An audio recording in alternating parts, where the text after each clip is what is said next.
translate? What the? Okay, I'm missing something clearly. The fuck? Do you translate one of our kings into a bird? What the fuck are y'all on about? What the fuck are y'all on about?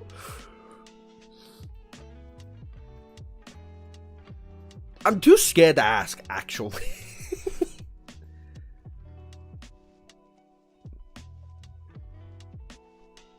Also, for some reason, y'all are not appearing on screen. Why?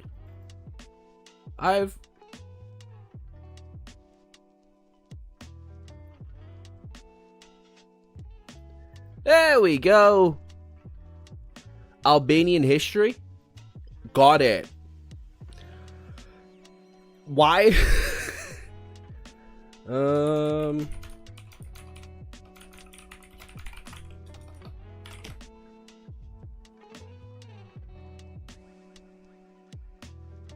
Need you all the way down there. How many of y'all are in the stream right now? 6? Fuck yeah.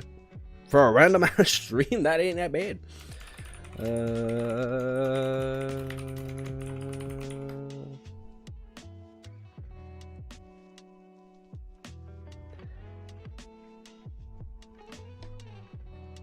Lava is alien? Should I ask for the context on that one? Oh, nah. I feel like I should. I feel like I should be polite in asking the context on that one. Anyway, how are we all doing? Did you read any more T-Bay? I've literally not had time. Why is my chat talking about Albanian history? That is not what I'm typing up.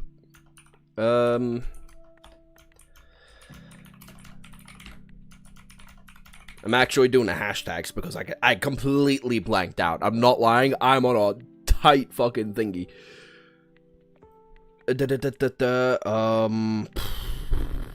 Oh, you. That. Fuck.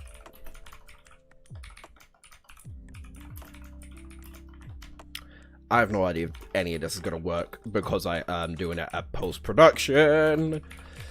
Y'all are seeing me actually stress live. Throw chat right there for the tea.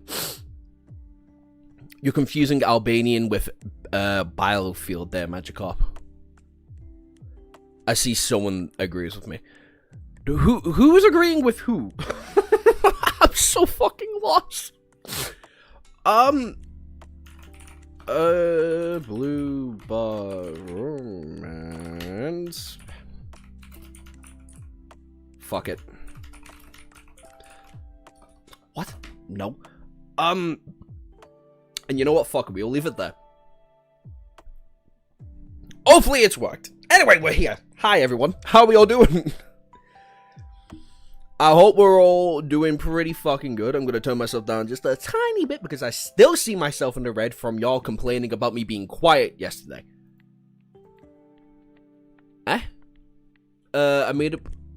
It's made up a team of, by Slavs, so they feel they have a place to belong. I can't lie, I thought that said a team of slaves. Can't lie to you. Okay, now you're just being rude. If Albania is real, why isn't there anyone in my European history class? Magikarp, are you trying to reenact your profile pic and start shit with the country one? Wait, what's Magikarp's profile picture? Is Magikarp trying to start a war or something? Oh, that's Battlefield, right? That's a Battlefield profile picture. Right? That's Battlefield. That should be Battlefield. God, I'm hoping it's Battlefield.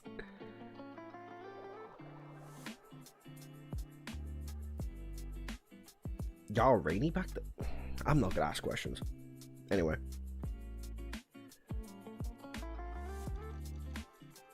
We're live. I'm serious, we're live. Come join. Link in the bio. Just fucking do it, I don't know. Alright, TikTok knows where yet. How are we doing, chat? How are we doing? I'm doing fine. Or we're just gonna keep talking about Albanian shit. Albania. Also, if we're talking about a country that's not real, Lithuania. Lithuania is an objectively not real country. I've met one person from there ever. One time. I accidentally adopted him. It's a whole fucking story, but that's not a part of the point, okay?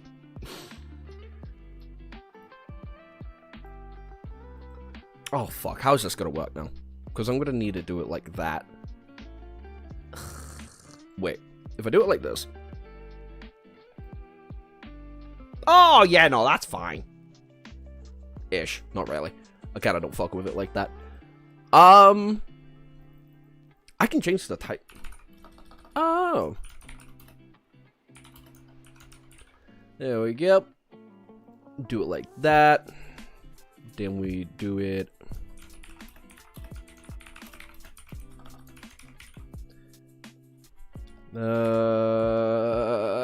Yep. And then up, yeah. Okay. Let's get into it. Y'all have no idea what the fuck's going on. My child's Lithuanian. Also, it's not a real country. Yeah. Lithuania is not real. Let's not get ourselves. Lithuania is an objectively fake country. Alright, does anybody want to take a good shot in the dark about what the fuck I'm bringing up this tier list for?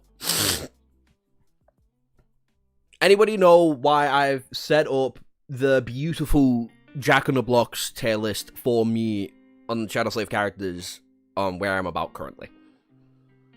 Anybody take a guess? Take a random guess.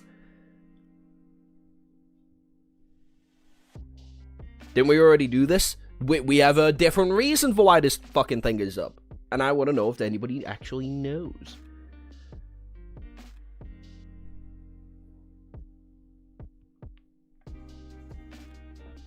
I'll give you all an extra 2 minutes. Because I know the delay is fucking crazy for y'all right now.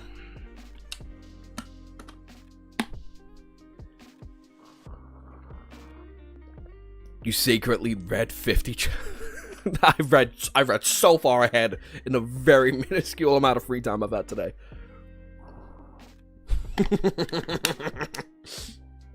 No, go guess, Scott. No, I'm gonna piss off everybody by power ranking these fuckers today. Fuck, that was the other tier list I needed to do. Fuck. Okay, I can make that tier list in a bit.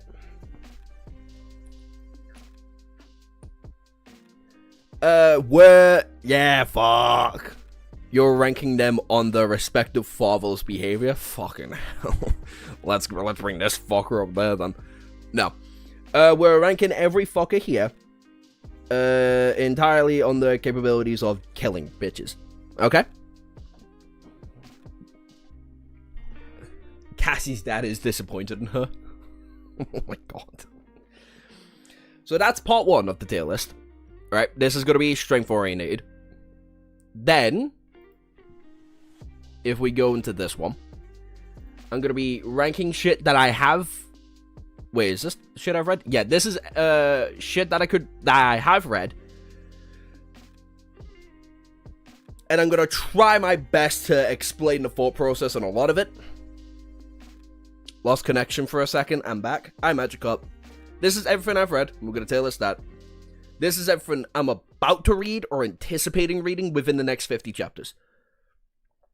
So now I feel like pissing off the entire community. Sunny has 3 dads. I fucking lost y'all for a second. What the hell do you mean? Both Sunny's dads would be proud of him. Sunny's 3 dads? Oh, fucking Shadow God Weaver and his actual biological dad that died on him when he was 10. Is that what we're talking about?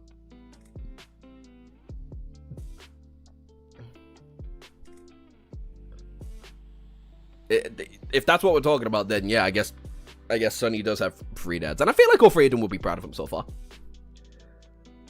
I meant Broken Sword. I mean, Sunny and Nephish aren't together where I'm currently at.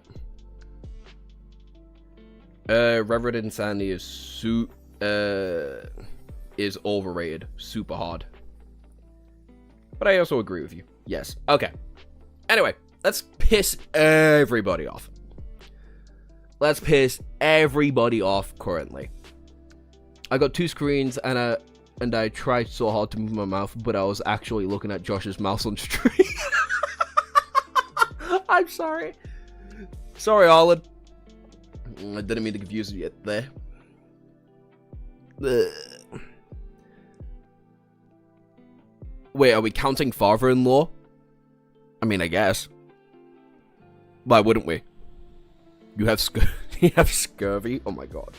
Anyway, let's make everyone mad. Who are we saying is the weakest on this list so far? Never mind, she's right there. Akio's easily the weakest, right? Just my dumbass, no worries. Yeah, we gathered that much. I'd say Akio's the weakest. Who's the strongest person we've met? Well, I guess I kind of just have to by proxy throw these two up there, right?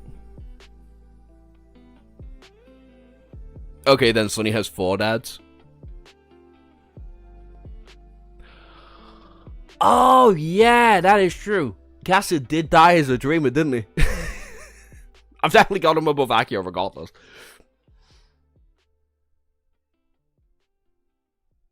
Rain's mundane. I forgot Rain is mundane. You know what? Fuck it. Do we know any other mundane character? I don't think we do. I don't think we've got any other mundane character, right? Is Julius mundane? No, Julius is a teacher at the Awaken Academy.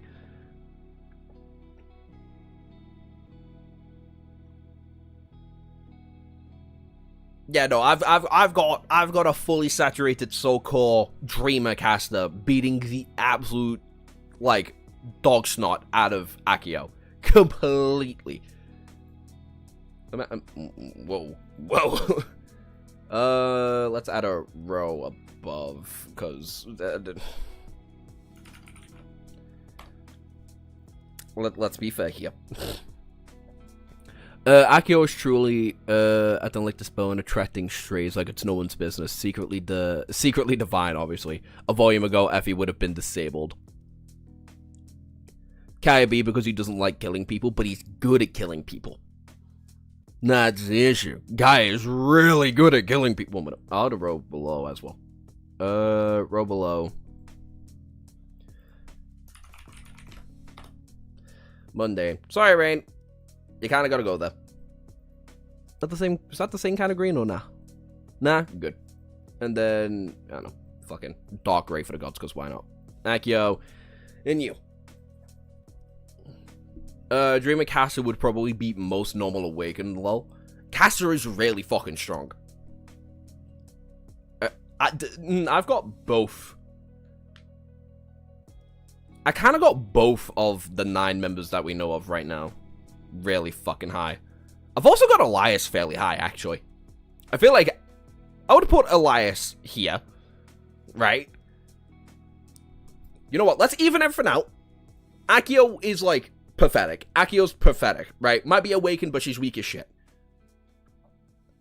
And I feel like comfortable putting Julius on that same level, right? Julius, I feel like he has absolutely non-combative feats ever. I wouldn't be surprised if he barely fucking survived his time in a dream world. Gods and the Weaver, obviously no shit Sherlock. The pair of them would be up there, same with every other god. But this is where we get to be funny. Because we have a couple of saints. We have a fair amount of saints. We got Noctis, we got Sylvain, we've got Triss, where's the dragon, we've got the Ivory Dragon. We've got Modak, which... we'll throw them all there for now. We'll throw all the saints on the same level. Am I missing a saint? Oh yeah, say Cormac. Am I missing any other saint? Oh, Hope should be in the gods. Jet's the master. Nightmare, Morgan, Mordred, no. Right, alright. Hope and God, yeah. Hope was kind of hard to see in the list, I can't lie. To Arias, it was a typo. He just fucked up the mistake. It's Elias. But Elias I would feel comfortable putting in C. Yeah, it's a Millspot Magikarp. Yeah. Elias I feel comfortable putting in C. Like a higher than average Awakened or Dreamer. I don't know if it's ever confirmed whether or not he's a dreamer or an awakened. I'm assuming he's awakened if he's trying to keep up with Sunny and healing Sunny. So I'll give him that. Then...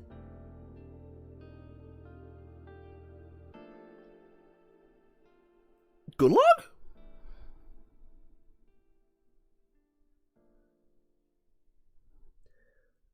We'll throw Jet, Nephis, Morgan. Where is he? Sunny. Where is she? Nephis. We'll throw them all in A. They're all masters. We know they're masters. We know Morgan's a master. We know Cassie and Effie and, no. Kai, they're all masters. Mongrel would be lesser, because he's only an awakened. Gunlog was fucking insane for a dreamer. But his armor also did a lot of the carrying there. His armor was like low-key busted as fuck.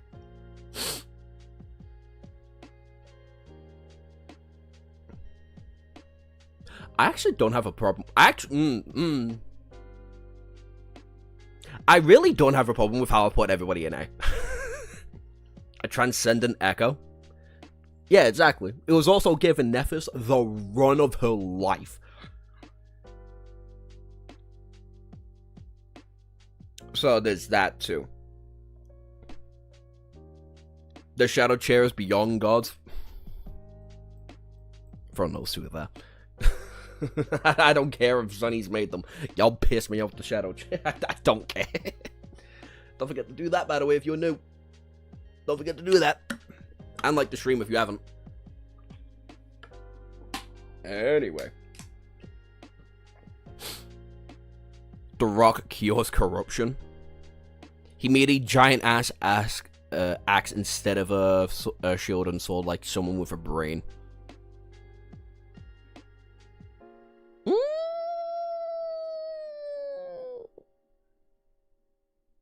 Since memories and echoes don't transfer on death, I'd argue they count as a personal power. Yeah, which is why I'm fine putting Gunlog in the same tier as Elias.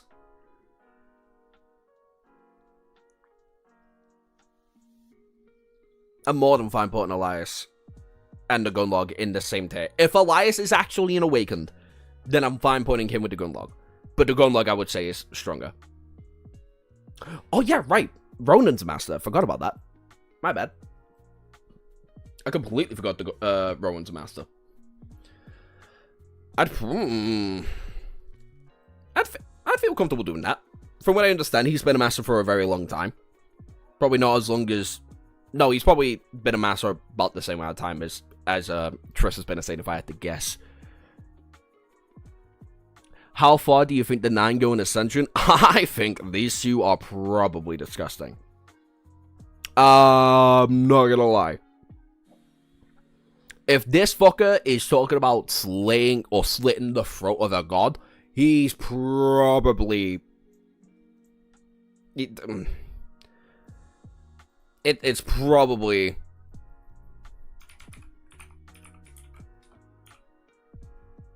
It's probably like that.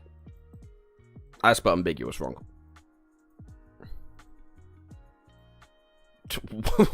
Whoa, we're getting ambitious here. It's probably... Did that just not change the fucking color? There we go. And the actual lives... Because we know he probably lived past the first nightmare.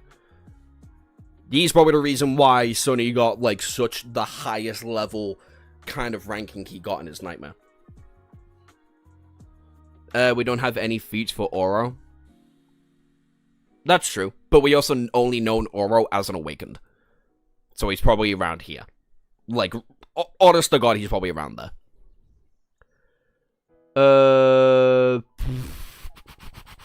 Yes, both Aura and Orion are disgusting in their power. How far up the ladder do they make it? We barely know how far the 9 got. We can heavily, like, take information from the one line of information we've got from Urias even. One of the first things we know about Arias is him slitting the god. Like, him slitting the god's throat. I don't feel comfortable putting him there, but I feel comfortable putting him there. And if Oro's in that same category of, like, being a part of this prestigious group of heroes, or villains, I guess, in certain characters' eyes, then I feel more than comfortable putting those two up there in the actual timeline that we're currently living through.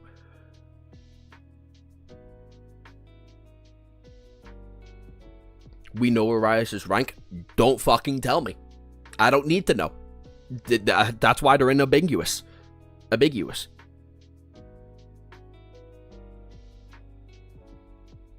And how he killed the god? The motherfucker. If he killed it. No. I still don't feel comfortable with that. It's probably just insane hacks. 3 of the 9. I don't know any other 9 member. These two are the only fuckers that I know that are part of the 9. Because that king fucker that you people glaze, like, he never pursued himself as part of the 9. He's just tied up in the tree with Arias. 5 of the 9 have confirmed rank. Hi, Green. We're power ranking Shadow Slave characters. The 9 aren't focused on power. I don't think they need to be focused on power for them, for me to, like, heavily insinuate. Or for me to get the insinuation that the spell really wants them dead. For a very specific reason. And if that reason is because one of these cunts is strong enough to kill a god, probably via mostly hacks, but that's still scary enough for me. So I'm more than comfortable putting these two in the current timeline that we know them of, above everybody else. But if we're going off everything we do currently know about them, then Oro's fucking dead. Because Oro's only an Awakened. And we know he's an Awakened. It's Awakened Oro of the 9. And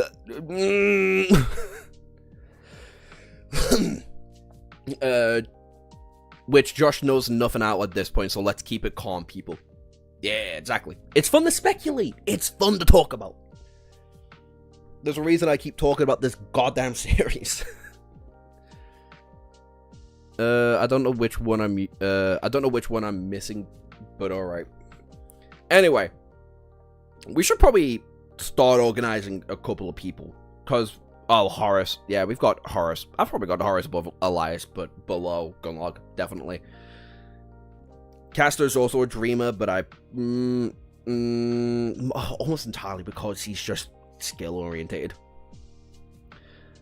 And then all of these fuckers are just casual House Awakened, but I don't know anything about their power, so they can stay away.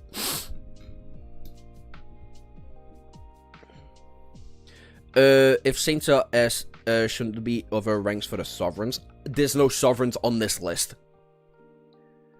Jack from the Block made this list for me for every major character that I have actually encountered. While I do know the names of Valor, Keysong, and Astorian, I don't know what the fuck they do. I just know they're strong as shit.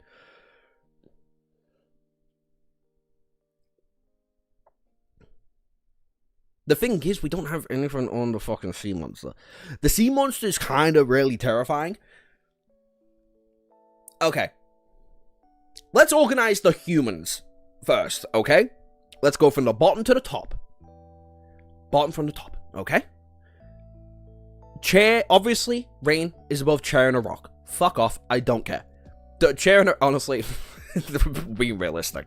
The Rock and the Chair are probably above Rain at this point. Entirely because Sunny made them, or has augmented them. Into having like an upgraded tier, but I would fucking kill. I would kill someone. We should start a poly market bet for what happens first, Josh, catching you up, or a very probable thing like Half-Life 3 releasing the colonization of Mars or such things. What's that fucking betting company that tells everybody to not say it's a shout out? What the fuck's that company called? We can't even, Rain can't even break the chair. Exactly, but I will fucking kill someone if I have to Or if I have to do this unironically, I will kill something. I'm not doing that. Julius and Accio. I'm going to put Julius above Accio on almost entirely in the presence that Julius is just way fucking older. And has probably had to do more dangerous shit than Accio. More than likely than not. If Julius can keep his word of keeping or making Sonny immortal, then I'm fine with it. These three I've pretty much already got in the correct order. Half-Life 3 is right around the corner, guys. 100%. Oh, yeah. Yeah. 100%. Elias, Caster, Horus, and the Gunlog, I feel like are all correct. No, I don't think... yeah, I'll put these two in the same tier for now. Where you're at, it makes total sense as KO only cares about the bag. Ico only cares about the bag. Oh, yeah. I remember the gamer reward. There were rituals before and after. You've lost me.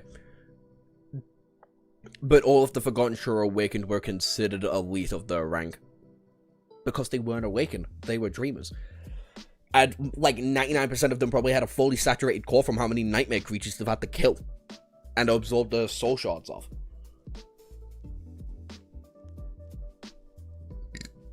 So yeah, they would be like elites of the fucking thingy. They went through, what, 2 different wars?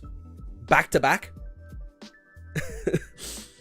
So yeah, no shit, they're a part of like the best of the best. But I don't feel comfortable putting... Do you feel comfortable with this? There's no dream in where the Gunlog's weaker than Caster, by the way. There's no dream in where Caster kills the Gunlog.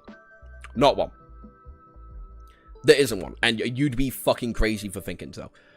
But these two you can have an argument about. Horus kind of bullied Sonny for a bit. Horus really... They both bullied Sonny. But one bullied Sonny when he was weaker. And one legitimately almost killed Sonny. There was no way in hell that Horus was doing it. You know what? Yeah. I feel comfortable with this. I feel comfortable putting Caster above Horus. Almost entirely because of how they interacted with Sonny. The frog creature... the fog creature was so cool. Oh, the fog creature, I'm not even lying. I feel like I'd put that so fucking high up there. And that's my point. Shouldn't Accio be at the bottom tier C? No. Because Accio hasn't done anything. Accio wasn't a part of the war. She didn't fight in the fucking war. She didn't fight in the battle for the... Battle of the Crimson Spire. All she's done is manage Sonny and Kai. That's all she's done. While Julius has had years on years to be as an awakened, to develop not only his soul core, he's probably fully saturated at this point, but he knows so much. I feel way more comfortable putting Julius above Accio. But I don't feel comfortable putting Elias, Horus, Caster, or the Gunlog below these two. Because there's no fighting feats between any of them. The biggest what if of the series, what if all the genius hyper killers got out the dream realm? How far could they have gone? I'm not even kidding. Gunlog would be a master. Caster would be a master. Horus, I reckon he'd stay as an awakened. He might have actually become a master. I don't see Caster getting past master. I can honestly see the Gunlog becoming a saint. He had that energy to him. Hi, Dark Silver. Like, if the fucking top tiers of the Gunlog and his men all got out, I think they'd all be masters. Probably about the same time that Sonny and all the rest of the cohort became masters too, if I had to guess. Had Sonny made it a shadow story, it'd all be over at the moment.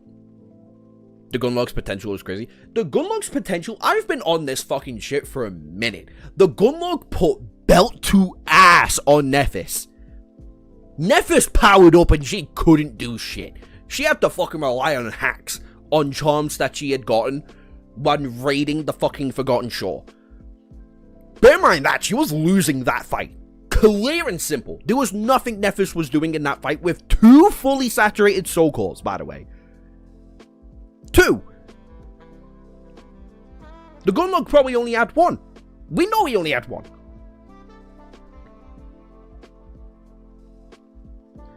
Caster is just a rank below the rest of the cohort.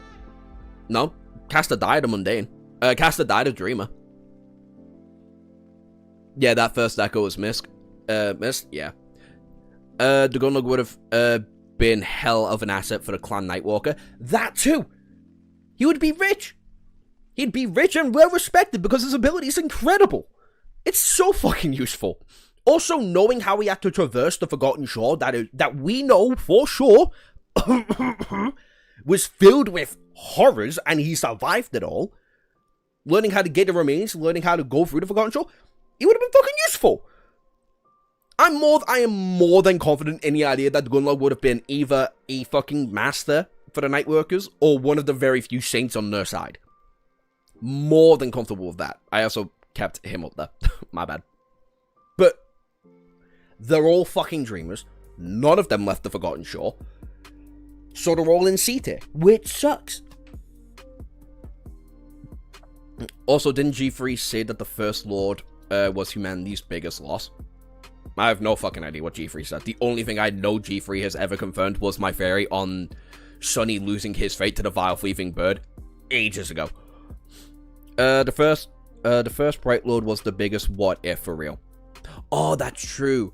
With how far he made it and how shrunk he must have been.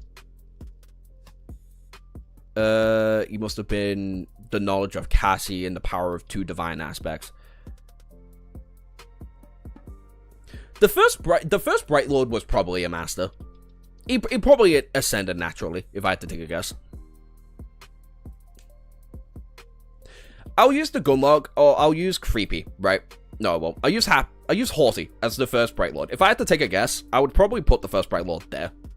Like, realistically. Like, he was probably a master when he died. By the way, I'm not going to rank the shadows. Because they're all just Sonny. And, I'm sorry, I've got Sonny as the second strongest master that we know of currently.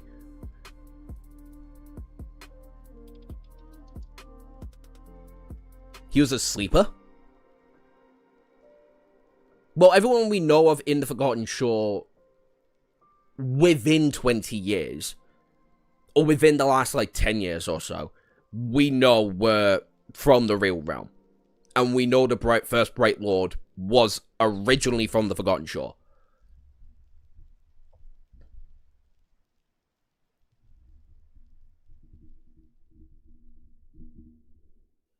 And we know natural awakens can happen because everybody in the fucking Dream Realm that was originally a part of the Dream Realm all have naturally ascended.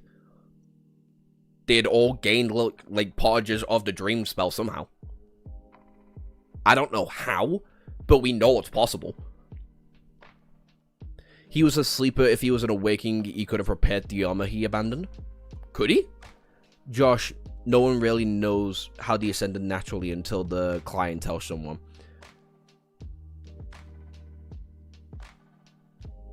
The first Bright Lord was from Earth?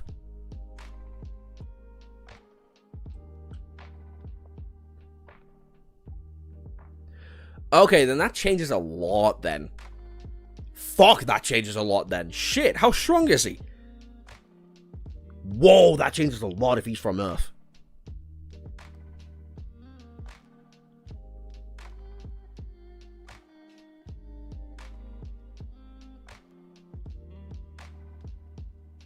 Whoa. What the fuck? Okay, yeah, alright, the first Bright Lord actually might be Potential Man. If he's from Earth. He was just super... He might have been a divine aspect holder. Like, no word of a lie, he might have been. There's no fucking way he was that strong as a demon. As a fucking... a dreamer. The first Bright Lord would have been crazy if he escaped. Yeah. No knowledge, just a sleeper almost finishing the Forgotten Shore. Yeah. At this point, only Earth remains uncorrupted. Same generation as Nephis' parents. Then yeah, he might have been a divine aspect holder. honestly. He probably wasn't, but he might as well been on par with one.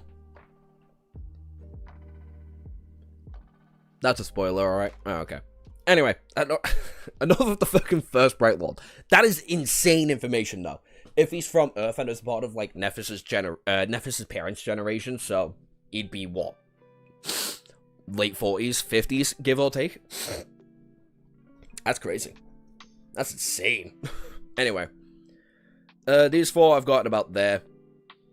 I would say Sonny is probably kicking the shit out of Oro.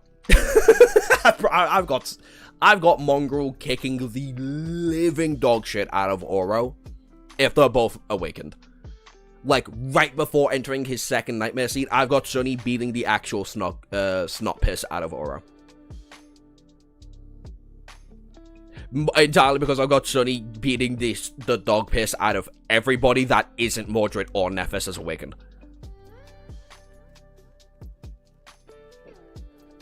So I'm fine putting Lord Mongrel. Or on the beat is the one from the first nightmare. Yes, I'm talking about specifically first nightmare Oro, because we know for a fact he was awakened. And he was clearly an esteemed awakened at that.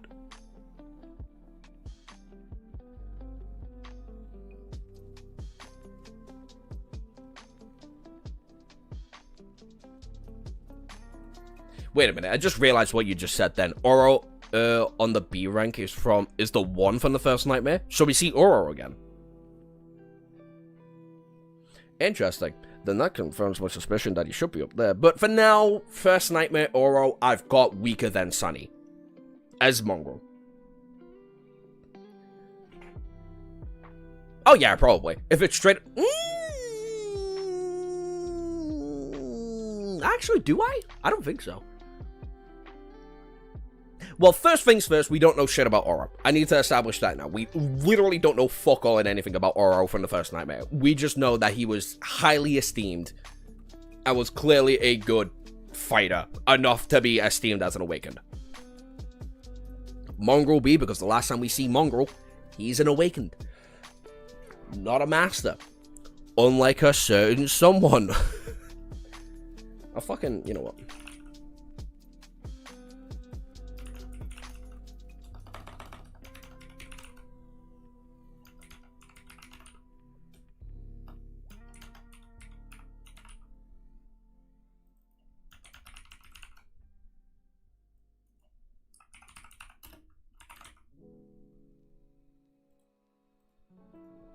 Fine, I'll do that. I'll keep it like that. To make it everybody fucking understandable. Oro's surely a character of all time. Mongrel will be getting upscaled later. Oh yeah, Mongrel is definitely going to be here very, very fucking soon. The second Sonny leaves Antarctica and starts pursuing the Mongrel persona again, he'll be up there. But for now, last time we saw Mongrel, he was a shadow dance user. And he's a very good combatant. Good enough to stall a master for a couple of fucking seconds. So.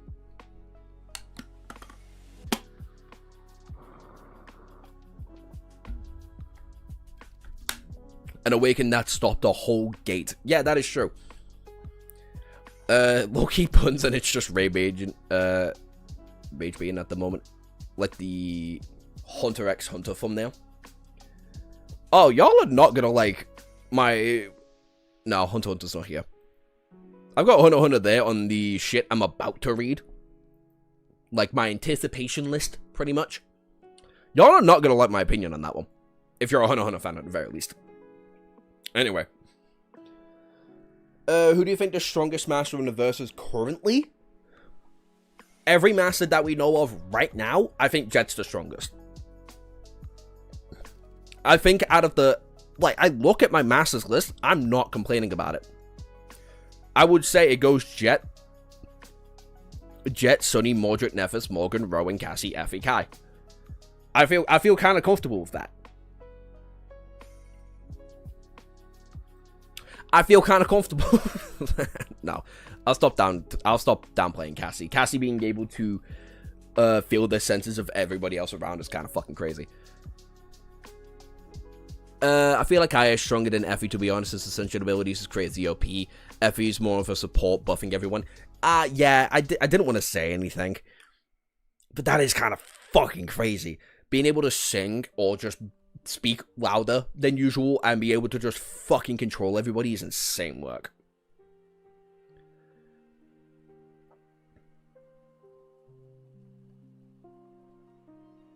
I don't know a lot about Jet. I don't know. But her in a room full of other masters, people have been masters for a good decade or so longer than her, and they're all like, fucking, ma'am, yes ma'am. I've got Jet pretty fucking high on that list. Yeah, I would agree with that. But at this point, I can't... I don't know, I feel like Cassie's hiding something. But I do feel comfortable with that. Rowan's been a master for a long time. Like, Rowan and St. Triss are like, what, in their 30s? Something like that. Like, they're comfortably older than Sunny. So probably about Jet's age. A good bit older, if I had to guess. She's one of the scariest masters in the verse up there. With the Divines and Morgan.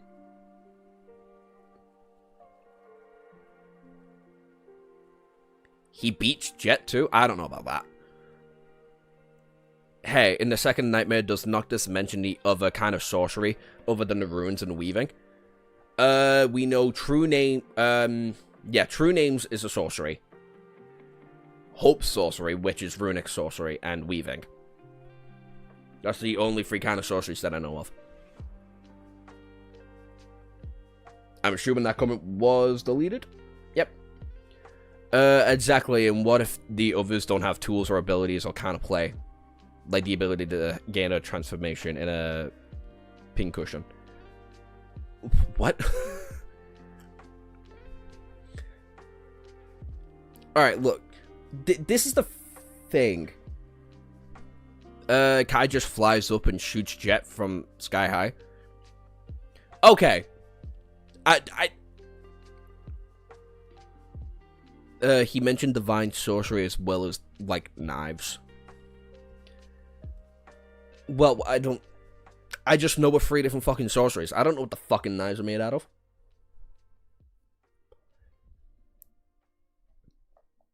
But I do feel kind of comfortable with this list. I don't know about Morgan, actually. Morgan's kind of throwing me off a little bit. Like, I would kind of be like this, not gonna lie. Because Morgan did bully the fuck out of Sunny. And I know she's a master, he's an awakened. That's a whole fucking classification difference. But Sunny, not even like 2 actual mini-arcs later, was going up against 2 other masters. And he won. Like, don't get me wrong, he's nerfed when fighting Morgan. Like, he just came out of, like, a battle with, what was it? It was 2 to 3 other highly classified awakens, like Sunny. Plus, he isn't augmenting himself with his shadows completely. Plus, he isn't allowed to use Soul Serpent or Saint. So he doesn't reveal his identity.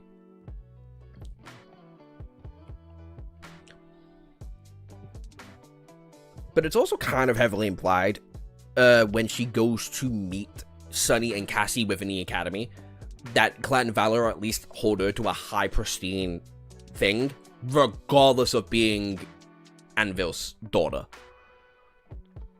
And Morgan's little sister. So yeah. Yeah, let's not downplay old masters. Being in that rank for so long must have so much more memories than newly ascended masters. Yeah, exactly.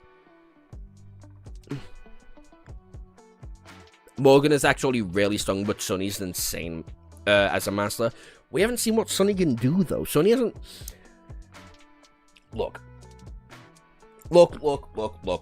I need to say a couple things first.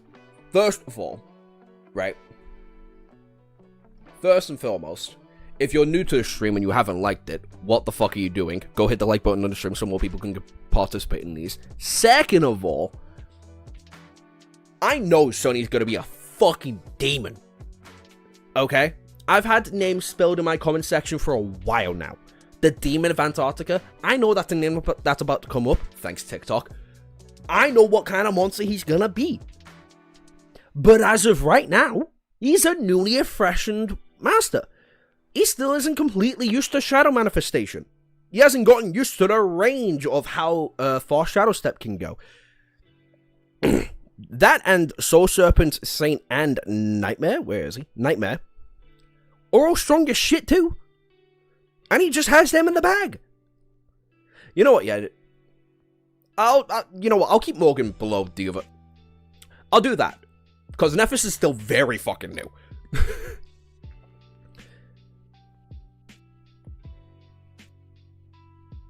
We also decided Memories and Echoes of Personal Power, so she is the princess. Exactly. I don't feel bad putting Morgan above Nephis. I don't even feel bad putting Nephis above both Sunny and Mordred currently. But I also kind of do. Don't worry, brother. You will see. Got it. The Devil of Antarctica. Yeah, that's a name that's been spoiled for me. Fair enough, from that POV, I see where you're coming from. Exactly. So, everybody in the list currently, I feel kind of fine with. With Effie, Cassie, Kai, Nephis, Rowan, Morgan, Mordred, Sunny, Jet. Jet's heavily alluded to be like a fucking upper echelon of masters. From her very introduction, she has been introduced as like a fucking prodigy. Her name is Soul Reaper, for fuck's sake. Like, come on, that's aura as shit. But for the time being, right, on how we currently stand, Mordred and Sunny are probably incredibly equal. I don't think one has any upper value above the other, so they're both pretty much equal in my mind. Morgan and Rowan I've got above Nephis because Nephis is still training. She's only been a master for a month. She doesn't even understand her awakened abilities yet, let alone her master abilities. I know she's been training with Sunny as shit done, but I feel like Sunny would beat the snot out of her. And like I said the last time I made like a little ranking list of the cohort, I feel like Nephis would accidentally kill Kai, Cassie, and Effie. Probably at the same time. If we count Memories and Echoes, any other Great Clan would win the list? No. Because you gotta be smart with your Echoes and Memories and shit. And Sunny's one of the smartest fucking people in the verse when it comes to combat. Now, I would say Sunny and Nephis are equal for a lot of the story. I wouldn't say they're equal currently. Sunny's had almost, what? Sunny's had 7, almost 8 months of being a master on top of Nephis. Like, absolutely not. Nephis, though, doesn't know the full extent of her abilities in comparison to Mordred and Sunny, who do. And Mordred also got accepted into the Keysong family, so he probably has, like, a fair bit of echoes and shit on his side now. Not to spoil, he usually just gets called the Devil. He's called the Devil of Antarctica, like, twice.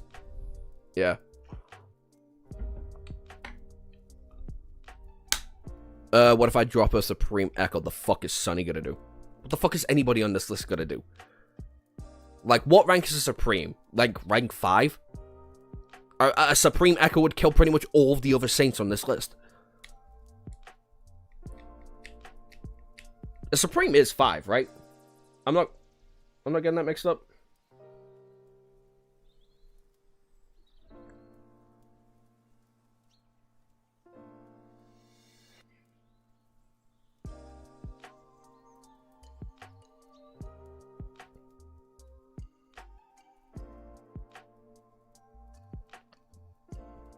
Yeah, Supreme's the same level as the Sovereign. Yeah, fuck off. Yeah, a Supreme is killing all of them.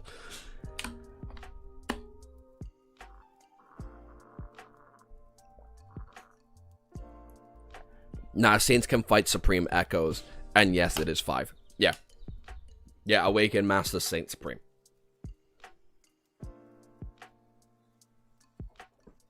Yeah, no. I feel like I've got any of the top tier Saints that we know of currently above. But all the Saints that we know of currently, I don't feel comfortable putting above a fucking Supreme Echo. Especially if it's being used by a competent person. Like a competent Saint. Or some shit.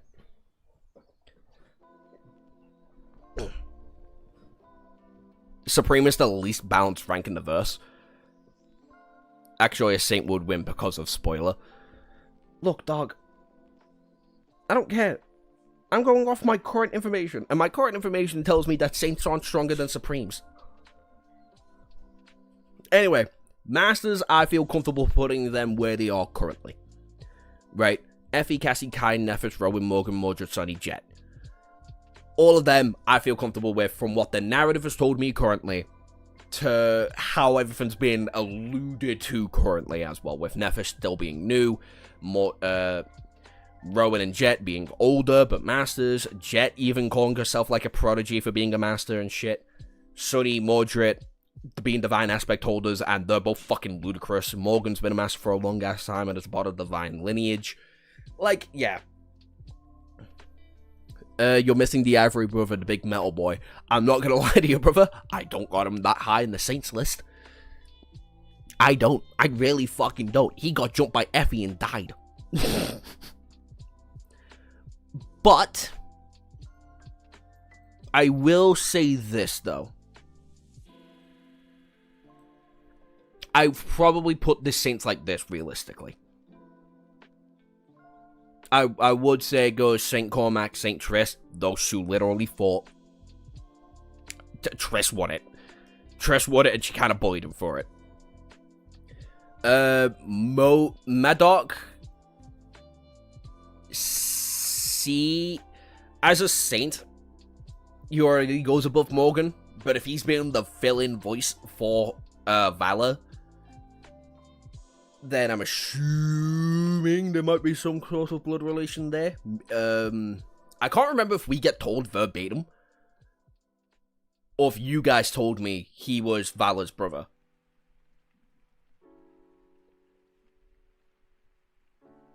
Hi, Jack. We're doing a power ranking.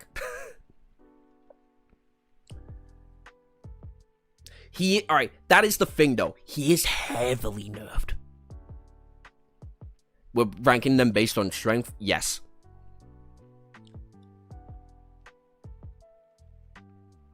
Modek might be a little higher. Earth Saints are kind of busted.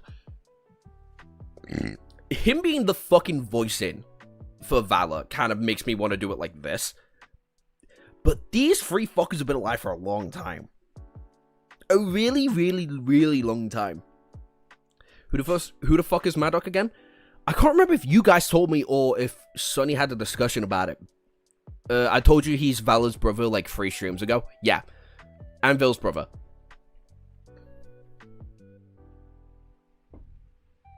Thought so.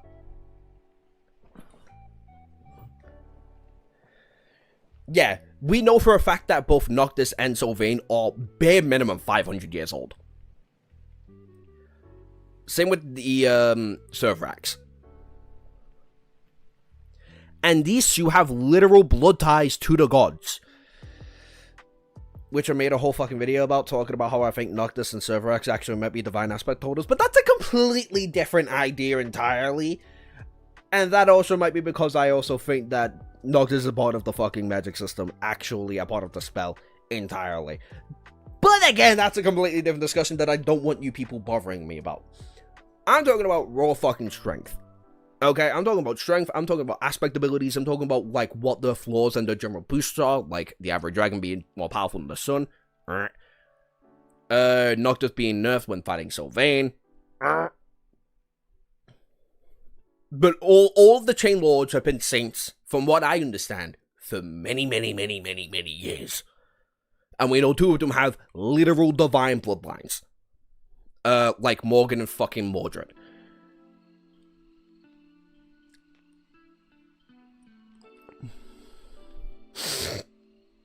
He was nerfed and still won.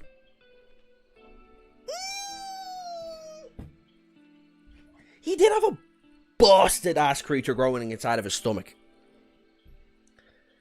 Noctis should be at the top. He'll do his extra emotional damage for sure. That and his transformations are broken. His giant wolf form and the one that turns into like little insects that go underneath Servrax's scales, insane. Like Noctis, I would happily put at the top of Saints currently. I just don't know about Modek and Saint Triss. I feel comfortable putting Modek above Triss, but I don't know how to feel about these being among these 1,000-year-old saints with fucking divine bloodlines and shit. You know?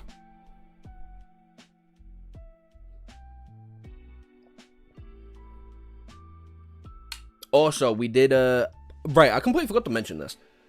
We have goals in the stream, right? Just because we've got this little goal, that's for subscriptions. That's whatever. If you're new to the stream, hit the subscribe and all notification bell to make this button go up and get us closer to 1,000 subscribers. But that's not the point. I have mini deals. So every stream from this point onwards, if we get 10 likes, I'll show you 2 kittens. 15 likes, 1 more kitten. 20 likes, I'll show you all 5.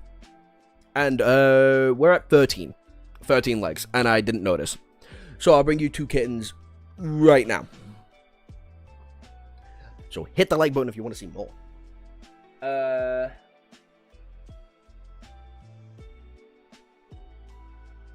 Oh. Anyway.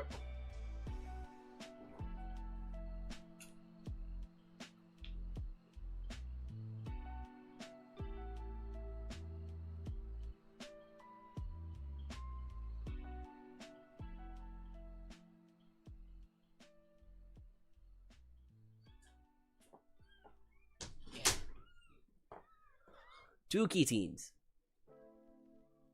Two little babies. Look how fat they are. The fat bitches. Oh shit, we got the 16 likes. I guess we're gonna show you one more.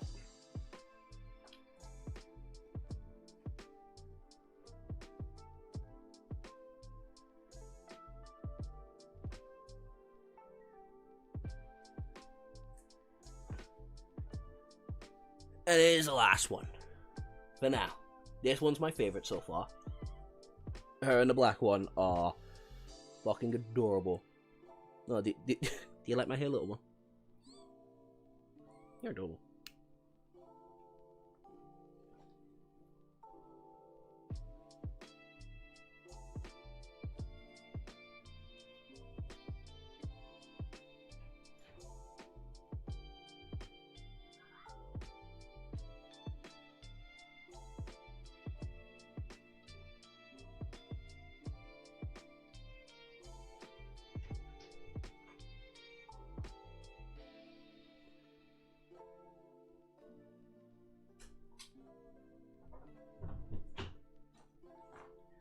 So yeah, that's all the kittens so far. Sorry about that. Still with the kittens. Yep. The Saints probably have the widest range. Probably have the widest range of powers for the tier, weirdly enough. Usually split into regular and high end. Triss is probably mid-level, Modek super high end. I'm really new into the stream. We've only been streaming for an hour. Hour, give or take.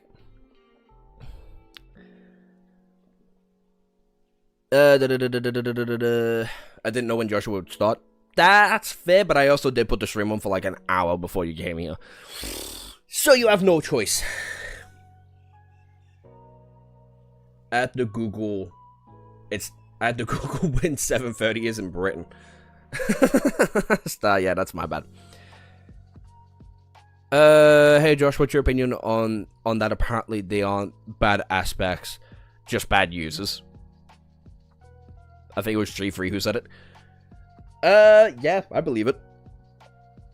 I believe, like, I don't think there's been a bad aspect that we've seen in the series. Like, what? Gunlock can swim well, Horus can hide himself, Urias can heal, Caster's super speed, we don't know. Literally just Sunny, don't know. Mr. Mirrorman, don't know. Don't know. Basically a Phoenix. Flying and manipulation, Oracle, fuck you. Don't, and then all of these I don't know. Moon related, don't know. Dragon. Like, they're all pretty fucking strong so far. Nah, that's bullshit. There might be bad aspects, but pretty much every aspect that I've seen so far has been pretty goddamn good. When did you get in? Anyway.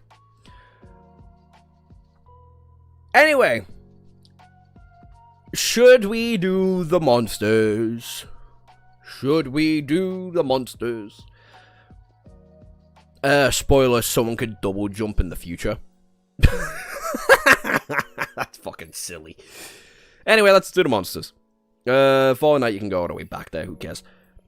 Actually, we can do shadows now. And yes, we can piss more people on TikTok off, because nothing's changed. Nightmare, which I'm not gonna lie, I probably have above Kai, Nephis, and whatever, and Saint are still equal. Honestly, huge spoiler. No bad aspects does not mean all aspects are equal. Yeah, exactly. Like, Sunny's aspect and his aspect of legacy ability is insane. It's fucking incredibly broken. But as of the time of this recording, I still got Nightmare above Saint in raw strength. If it comes down to killing each other, but bear in mind that, who fucking cares? Oh yeah, double jumping, G3's favorite aspect. That's really funny. Nightmare won the many Saint. What the fuck are you saying, Kosh? Nightmare version 1 many Saint is V1. Triple jumping. Duh.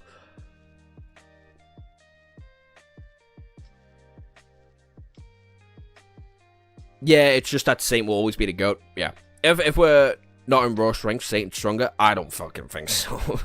We also know Nightmare's been getting stronger as well. Like, Nightmare off the jump was already stronger than Saint. Like, pretty fucking comfortably. Like, Nightmare was like this. Like, here's where I'd put Saint in comparison to Sunny and Nightmare at the very beginning. But nowadays, I'd say it's like this raw strength. Nightmare's also gaining a miniature army from jumping into different awakened nightmares and shit. So I've got Nightmare pretty up there, but if it comes down to just who's killing who, I've got Saint killing Nightmare before anything else. An Ascended is stronger than an Awakened. Saint can 1v1 people stronger than her. Just because she can 1v1 them doesn't mean I think she can kill them.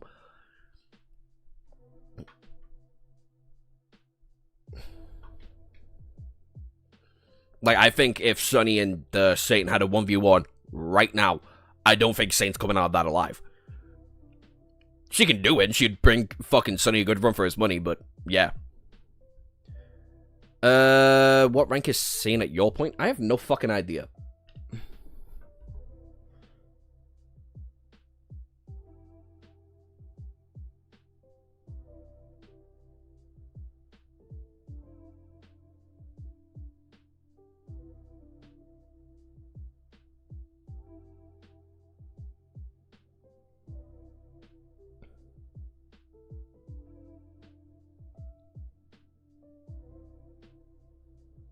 Well, that doesn't help. That doesn't help at all.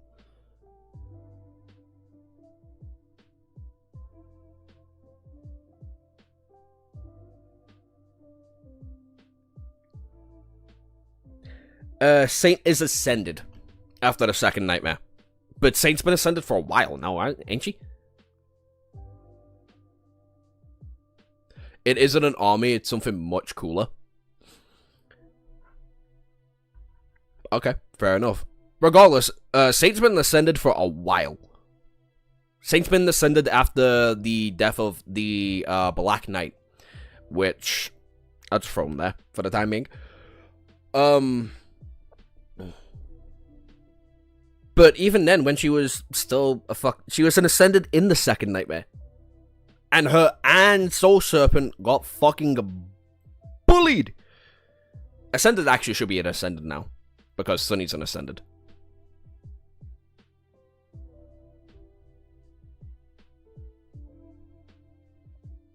Right? I think that makes sense.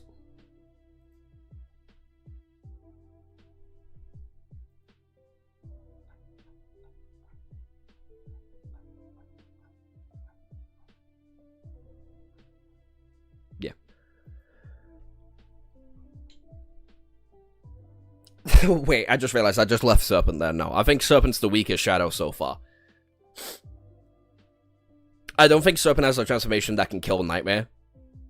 And while I do think Nightmare is physically stronger than Saint, as we see him just physically be stronger than Saint.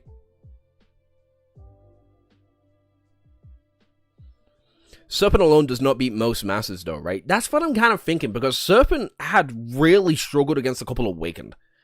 But Soul Serpent became an Ascended with Sunny. Like, no word of a lie, I've kind of got Serpent there, if it wasn't for the fact he can transform into shit.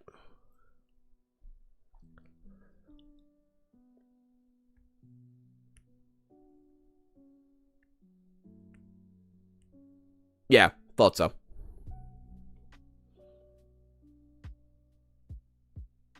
She ate Shadowcut. Wait, what the fuck? She ate Shadowcut's soul? Okay, I forgot something. I have forgotten something, clearly.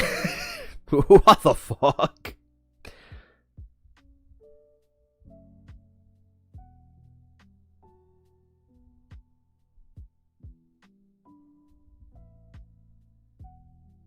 Because I know his soul was used for something.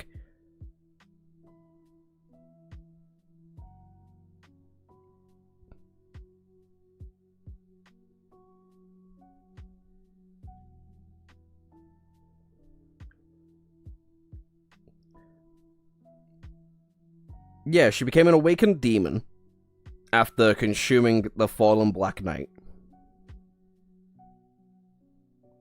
And then that's campaign related.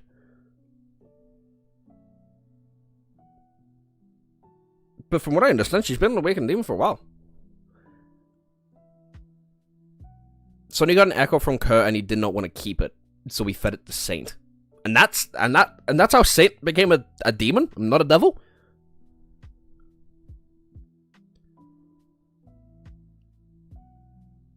The Fallen Knight is an ascended devil. A fallen devil. Right. But I would still put Fallen Knight above the Gunlog.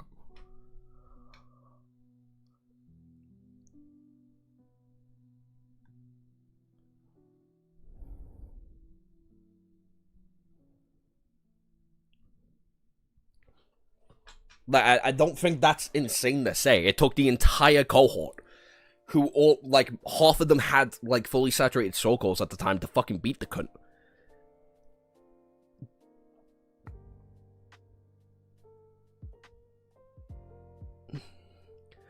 Not a demon. She went from an awakened to an ascended.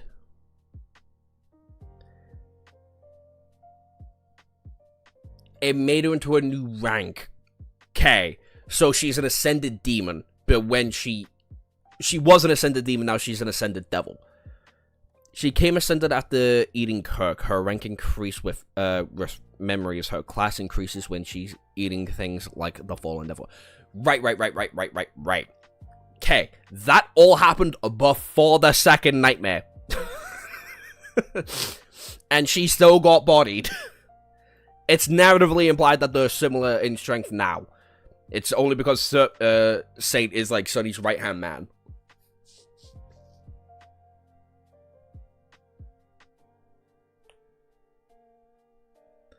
I remember wanting him to be an Echo. Same.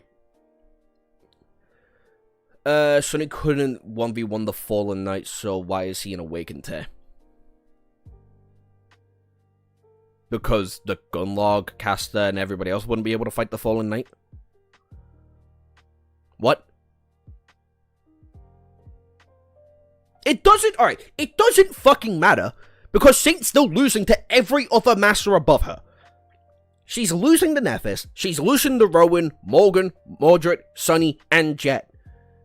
I don't care, she's above Nightmare.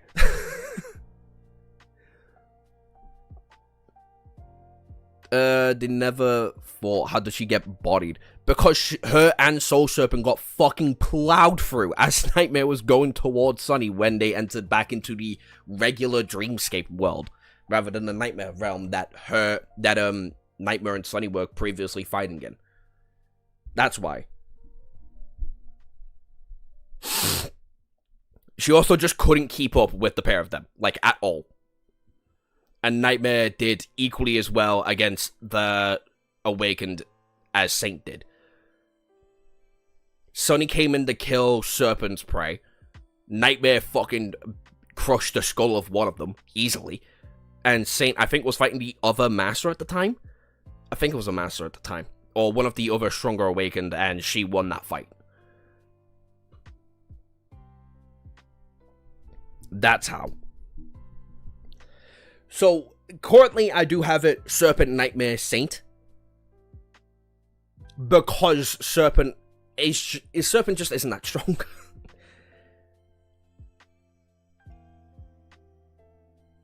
I think he would be in Master tier. He's a Fallen, which is supposed to be equals to Masters, no? Yeah, that's true, yeah. It's... what is it? Dormant, Awakened, Fallen, Corrupted, Great. What's the other one? Cursed and Unholy. Why is Morgan above Nephis? Because Nephis is just not that strong as as a Master currently. Where I'm at, 830. Not that strong. She's had like a month to really use her powers in comparison to Mordred and Sunny. And Morgan is implied to be an incredibly strong Master.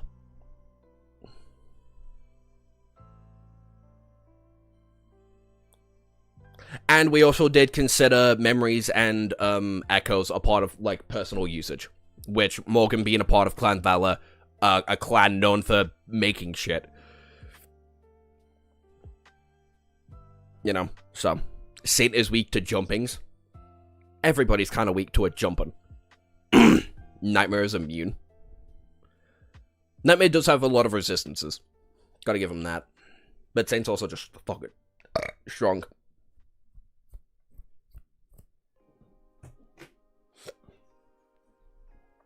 I smirk. Okay, makes sense? Yeah, exactly. Damn it, Harsh, just you wait. Okay, now we can start talking about these guys. Alright. Realistically, could Caster kill the Cascade Demon by himself?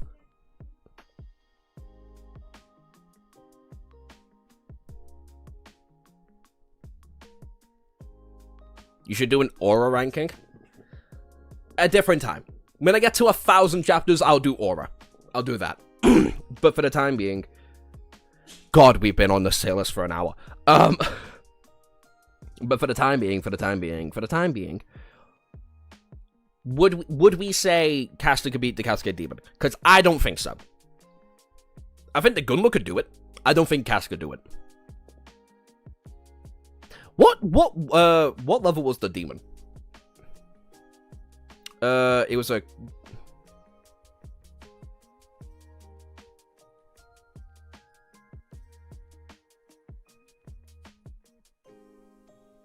Oh, it was a carapace.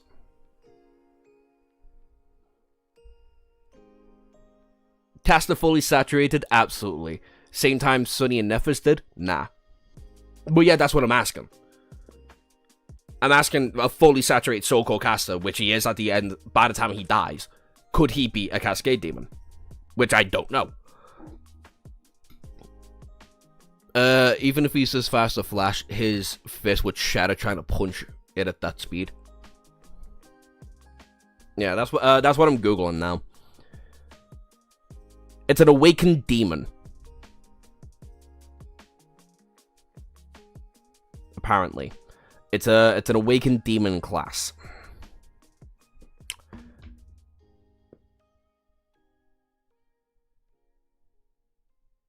You were misremembering.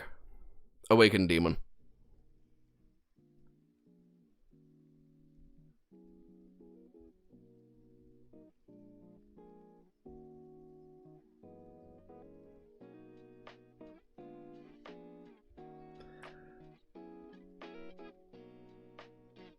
Caster doesn't have enough can't leverage enough. He had an ascended sword made of jade in his fight with Sunny, so he could probably cut it easily. I don't know about easily. Because Nephis literally had to fucking power up to just try and pass that bitch. But to be honest, Neph would probably beat Mordred. even Sonny was afraid after Mordred said that he would attack Neff. But maybe there is something I don't remember. Because, alright, Mordred couldn't do anything to Nephis' actual soul, is the issue here, right? He can't attack Sonny's soul because Sonny's soul is filled to the brim with nightmare creatures and regular people that he's just killed. So Mordred has no way of actually attacking it, and Nephis' soul is literally burning fucking hot. So he probably wouldn't last long within Nephis' soul regardless.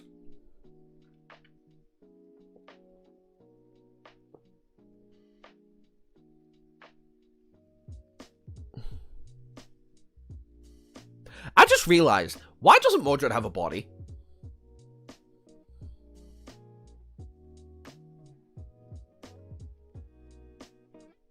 Because he takes over a body with his date with one of the Keysung daughters, Sishin. And then he's just in the mirror, watching over the ballroom.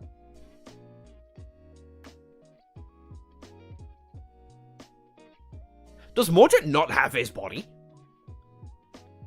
Or he has his body, but it's still in the mirror thingy?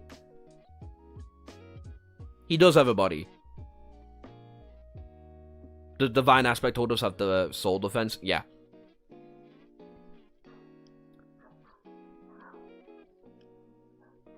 Caster can't win in a battle with attrition. That is true.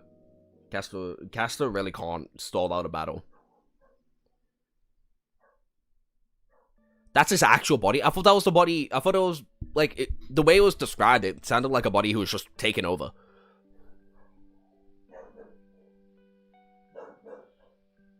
He just likes jumping bodies as a freaky boy. Okay. I don't know where it is. Okay. Okay. Because Sonny's basically talking to himself in the mirror. Because of Mordred. Then... Mordred talks like he's in a different body when he's on the date with Sishin. So I don't know.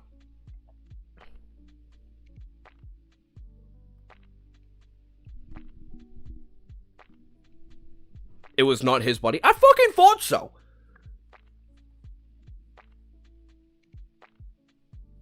Mordred has a body with unique features. Morgan and Mordred look similar. Like, the one time we see Mordred's actual body in Sonny's soul, it looks similar to Morgan. Which is how Sonny is able to relate the idea that the pair of them are related, or siblings even. After the second nightmare, the soul and body become one. So when he jumps into a different body, his main body comes with him most likely. Okay. The date body was taken over by him. Yeah, I thought so. It's just, I just find it weird that we have never seen this body. Anyway, Marvelous Mimic.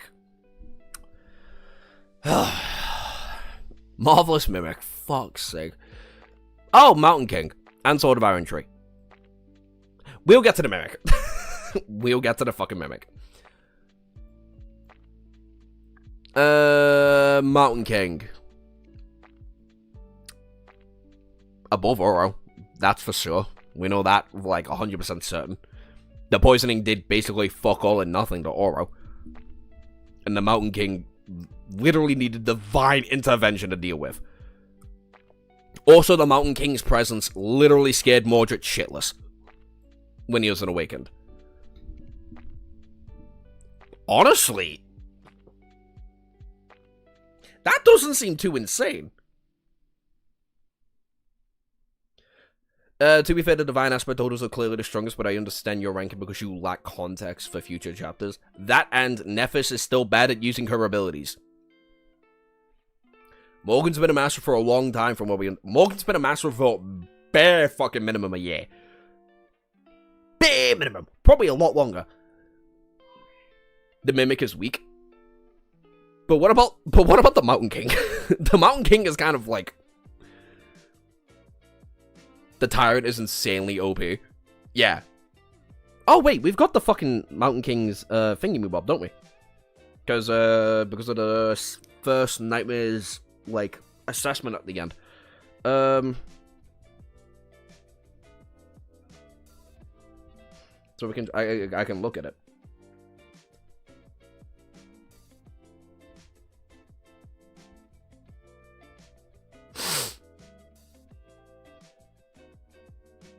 Oh my god, just give me the fucking Mountain King. Jesus Christ.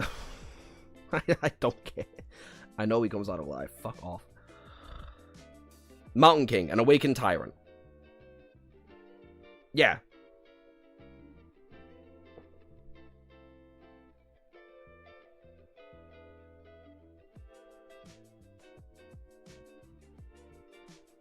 Tyrants are insanely OP, creating minions and the amount of essence they have.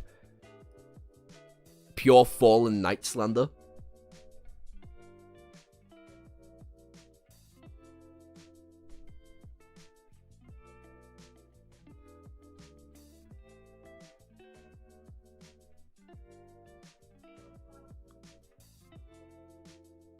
We'll put him at the bottom of the master tier. That's valid.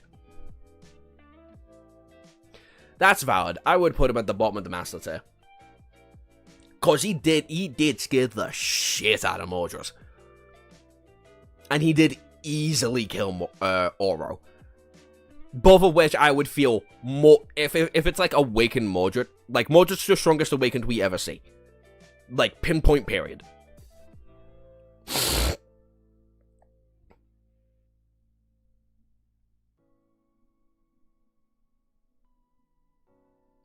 The Fallen Devil was much stronger than, yeah.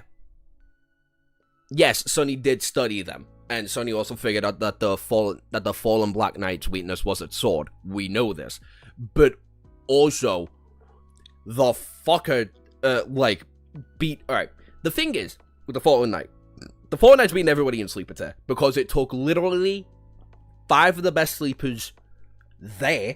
That wasn't the gunlog. Like, exchanging the gunlog for, like, Cassie or some shit. To plus Saint to go kill the Fallen Knight. Like, all of these sleepers took really long time to go kill this fucker. The Mountain King took care of the Awakened. Like, it took a shit ton of sleepers to go defeat the Fallen Knight.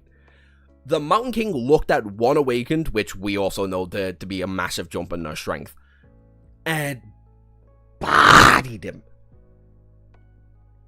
Bodied him.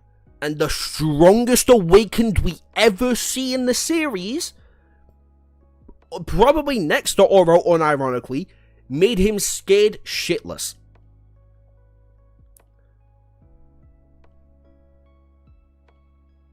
Because Mordred saw all the other shadows and was like, oh, and then the Tyrant appeared next to Sunny and he was like, what the, when the fuck, what the, no, bye.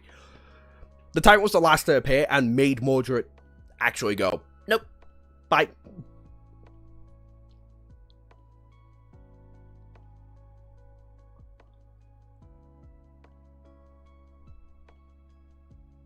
I love how it's the gunlog. Well, yeah, it is the gunlog. How else are we gonna fucking talk about him? We're not gonna throw disrespect at him. I'm not that fucking stupid. I've got reading comprehension, bitch. I may forget a couple of things. Doesn't mean I don't know how to fucking read. Anyway. Yeah, I would feel comfortable putting the Mountain King at the literally the very bottom of Master or the very, very top of Awakened. Josh, you misunderstood that scene. There's no way the Fallen Knight would lose to Awakened Tyrant. No, I would honestly, I would kind of put it like this. Fine, I don't know. The Mountain King's kind of fucking weird, and I would blame Nightmare for this. By the way, I would blame Nightmare for this. And I would happily blame Nightmare for this on the sole fucking reasoning being Saint was what? Saint was one soul level below, but a rank higher, and got toppled by Nightmare. Because Nightmare is still only an Awakened, but he's a Tyrant? Nightmare a Tyrant? No, Nightmare's only one rank above Saint at the time of its introduction, and he put belt the ass for a second there. See why it's fucking confusing? I would honestly, 1v1, I've got Sunny above the Black Knight as an Awakened. Flat out. Flat out, I've got Sunny beating the Black Knight as an Awakened.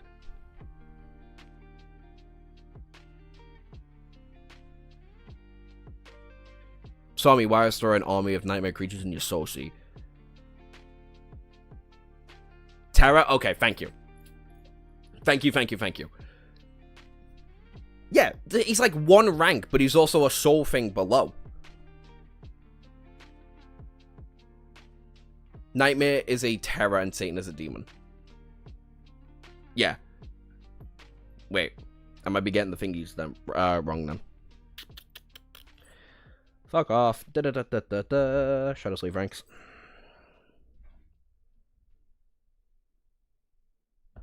You might be right. I might be wrong.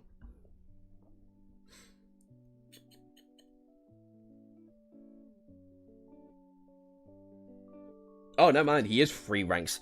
Oh, yeah. That does change this up a little bit. Not a whole lot, unironically, but a little bit.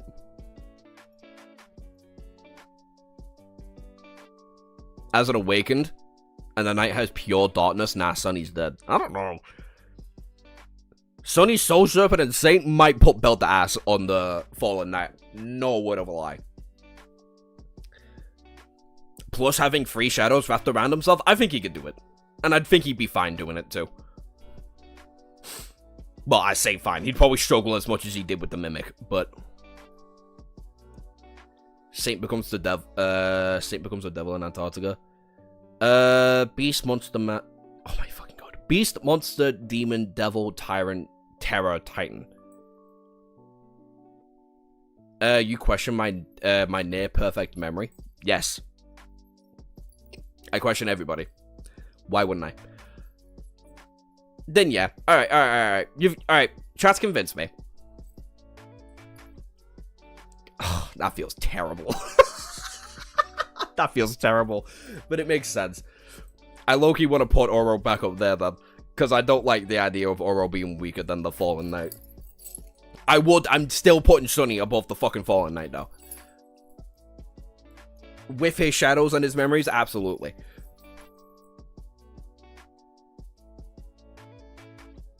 You should have the... Yeah, I am. It's staying there. It's staying on my phone. Sunny loses to the Knight because it counters him.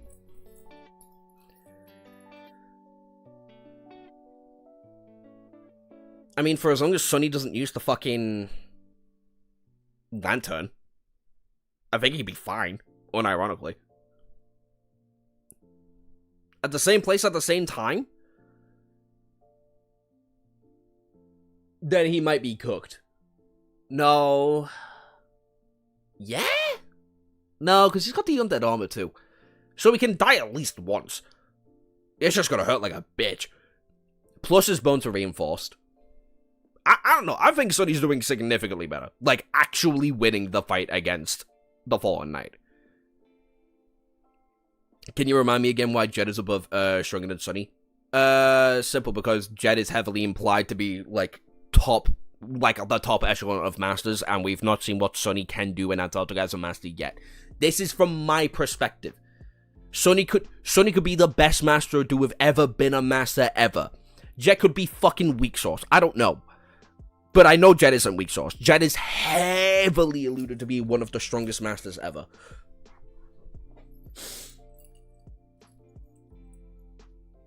Current Sunny is stronger than the Knight. Yes, Sunny. I would put Sunny 1v1 against the fucking Black Knight, but I'm not. I'm saying I'm saying Awaken Sunny right before he enters the second Nightmare with Soul Serpent, with Saint, with Shadow Dance, with Weaver's Bone and Weaver's Blood and shit, is beating the Black Knight.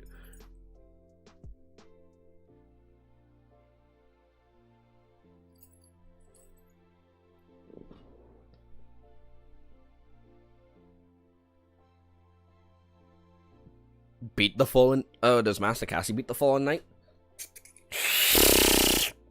Oh... I don't know. Awaken Cassie doesn't. I don't think any other person, bear in mind Nephis and Mordred, are beating the Black Knight as Awakened. I don't even know if Mordred can actually, but still. But honestly, no, I don't have the Black Knight beating Awakened Cassie. Sorry, I have the Black Knight beating Awakened Cassie, Effie, and Kai. I don't know about Master Effie, though.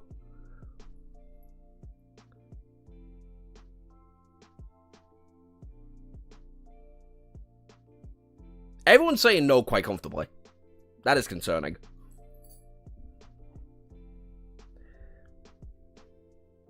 And y'all say never underestimate Cassie. Go fucking suck my dick. No, I'm comfortable. Anticipating attacks only does so much of the attack as a giant great sword. That is true. Ugh, I don't want to do this. 'Cause that feels wrong.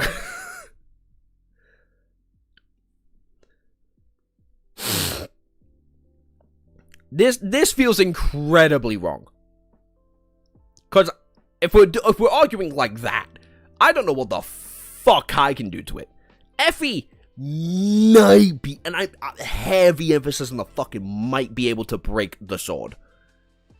Heavy on the emphasis that Effie might be able to break the sword. But Effie has the best chance against the Black Knight out of those three. But I've got Effie losing to Cassie and Kai. Effie would bite the Knight's sword like One Punch Man. If you guys want to put Cassie against someone, do it when she's Cassie against someone, saying Cassie because she's broken. It's not really countering her. Her aspect doesn't specialize in fighting. Yeah, exactly. Kai outranges the Knight. Does Kai comfortably destroy the Black Knight's sword, though? That's the question. As a master, I do think he does. Which is, alright. The thing is, I've got everybody but Cassie and maybe Kai. The Black Knight messing up all the ranks? Yeah. Horribly. Horribly so.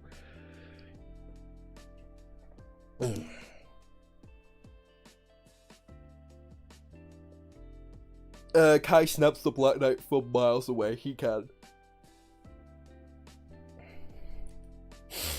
Yeah, exactly. The issue here is, once again, Cassie. Because I've low-key got Master Cassie above Effie. Because for some reason, Cassie is weirdly fast. Effie isn't shown to be that fast, weirdly enough, but Cassie is. And that's weird to me. But I'm fine doing it like this. But I don't want to do it like this. If that makes sense.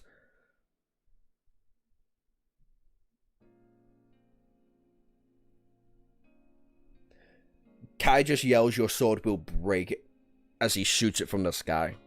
That's insane. That's crazy work. Because I don't know how Kai's manipulation ability goes either. That's the issue. Alright.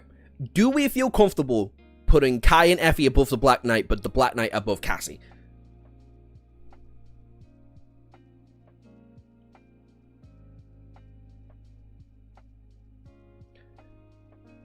In strength, but would Cassie lose a fight against Effie?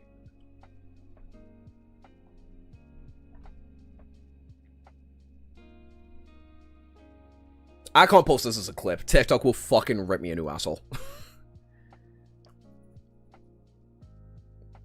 Yes to Cassie losing a fight against Effie. If that's the case, then you're fine. I agree, it's simply to see Cassie bullied. Okay. One minute. I gotta do something real quick. I gotta do something. I'll do this.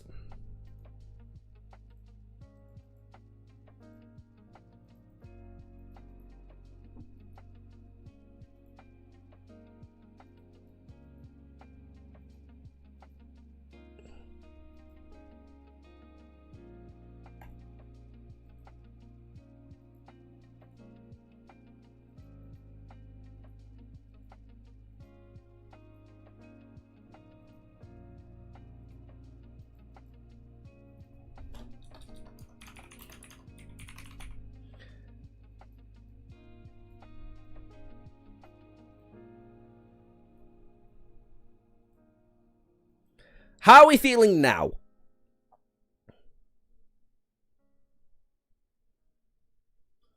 Is this fine? I feel more comfortable with the list being like this.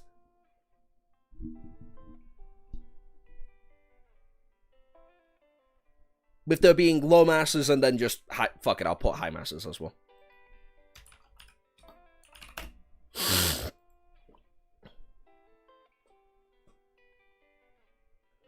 Nothing against Cassie, she just doesn't fight. How do you always know... How do you always know when you can do this? Cassie can't really kill the Knight IMO because the Quiver Dancer is pretty much her only offense and I can't really do much against the Knight. Yeah.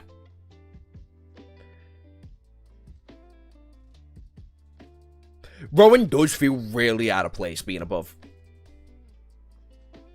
Nephis. I've only really got... I've got Nephis beating the Shadows by accident. Unironically. But I feel like Rowan being a master for as long as he has been, comparatively to Nephis, who's only been a master for like a month and a bit, and she's still learning how to train herself a bit. I don't know. Like, he feels out of place, but he also feels correct. Like, looking at it, it looks wrong. But thinking about it, it kind of sounds correct. Because you still got to be strong to be a master.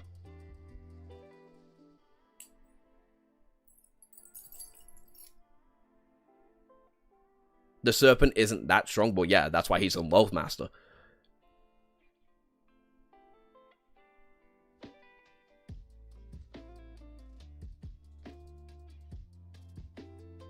I'm so happy I did this. I can't believe I got an hour and a half out of this. This is so silly. If we're doing this, then the Serpent should be between Effie and the Black Knight. Alright, so, alright. Serpent's an Ascended now, correct? Because Serpent should be the same level as Sunny. What Ascended creature has Sunny killed that can kill the Black Knight? He must have something. If we're considering the emotional damage, then the Rock's the strongest thing. No. The Rock and the chair aren't fucking moving. Who do you think will be the strongest by the end of the series? Probably the Forgotten God. I mean, yes, experience matters, but it's Neff. Yeah, exactly. I'm not kidding. I've got it like that between the pair of them. Morgan, I feel like it's a good bit of a jump, and then Mordred, and then Sunny, and then Jet. Well, Mordred, Sunny, and Jet have probably got about the same tier.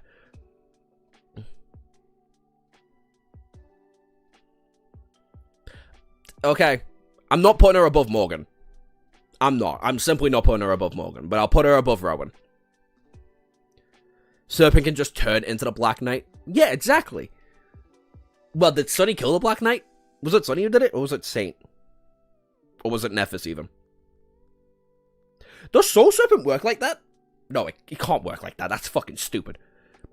If Shadowbone works the way I think it works, then shouldn't Serpent technically work in the essence that, like, whatever Nephis kills, Serpent can also turn into?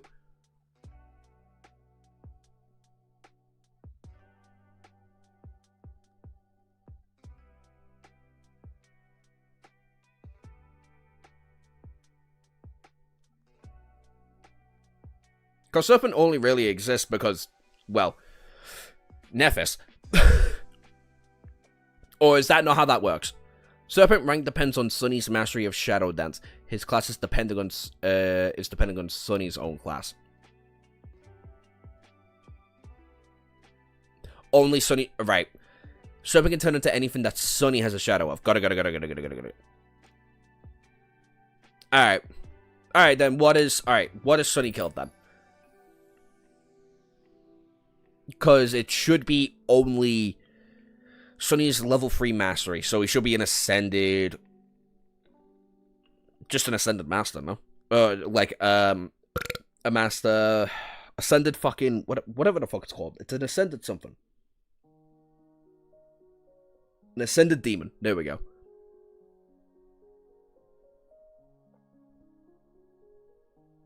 And humans, yeah, exactly.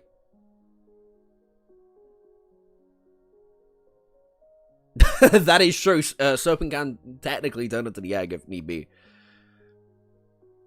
So we can also turn into Saint Sylvain. But Sunny needs to master the next step of Shadow Step, though. Shadow Dance. So we can't do that yet. Snake is an ascended devil. How many ranks of Shadow Dance has Sunny learned? The first one, second one, which is people. Third one, which is nightmare creatures, hence why you can transform into shit now. When did Sunny master the fourth step?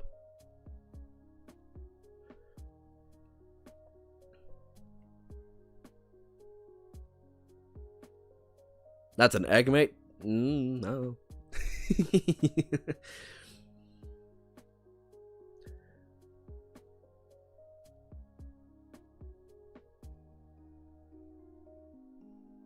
If it's true that it's an ascended demon, or an ascended, yeah, it should be an ascended demon. No, man, I misread it. I misread this. That's on me. That's on me being a dumbass. That's my apologies. That's me misreading. Sorry. On me. That's on me. My bad.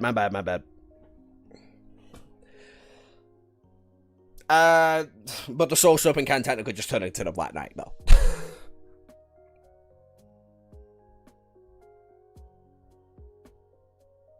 That I'm fairly certain of.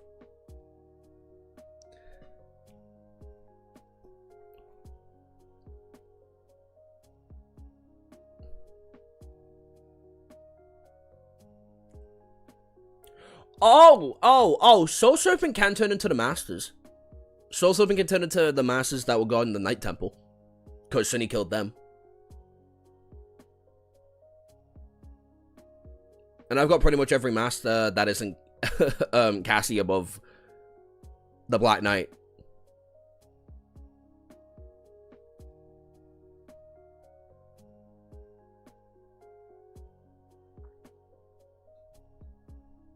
I think that's how that works. Realistically. Or logistically, even. So yeah, I'm fine putting Soul Serpent above Kai and Effie. Not really. I don't feel good about that at all. But the principle's the same. Surely he can find something that can kill the Knight. Yeah, exactly. He can either turn into the Knight and fight better, using Sunny's experience of Shadow Mastery, or Saint's ability of Shadow, or like something that Saint can do.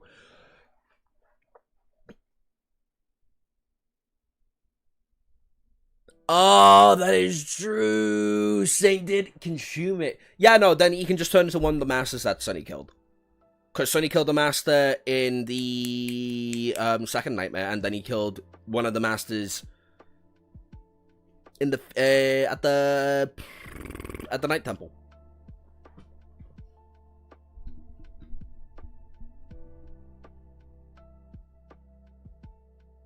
I don't think he can turn into Stone Saint, right?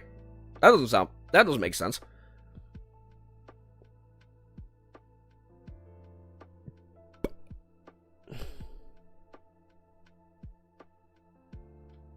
He can also technically turn into any of the original cohort of the Bright Lord. Which I don't think is doing anything. Master Welsh at the Night Temple? Yeah, exactly. Fuck it. I'm gonna keep Soul Serpent above the Black Knight, Effie, and Kai. That feels right to me. No, Saint is devil. Yeah. Alright. Ocean Monster. How the fuck do we feel about this thing?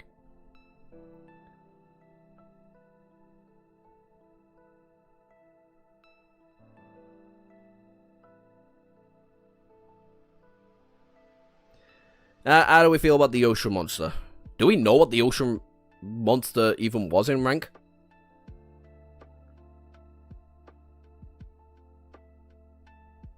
You want to put it in Saint level?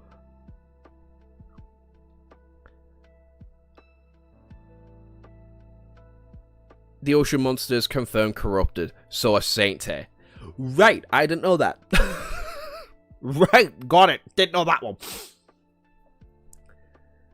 Right.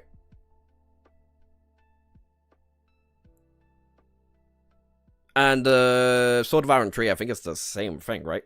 That's corrupted. We know the rank of the Sword of Iron tree, right?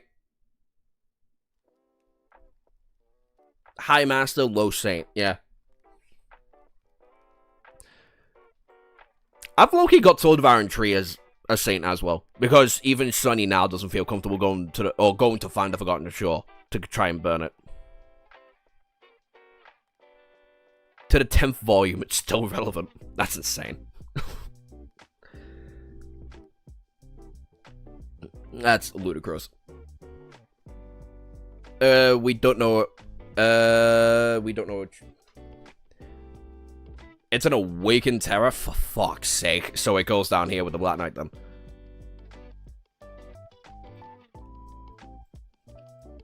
The only issue with the Sword of Iron tree is it's only rarely got mind hacks. So whatever rank it's gonna be in, it's gonna be at the lowest rank.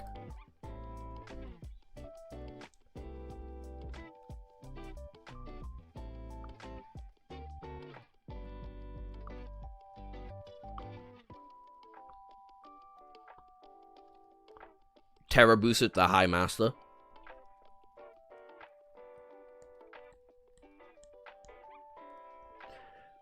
Mind attacks are busted. Like, pretty much the second they got into the tree, Cassie, Sunny, and Nephis were fucked. Like, immediately. Sunny's just too stubborn of a prick to be forced to listen to anything. To be stayed manipulated by it. So what? We've got it.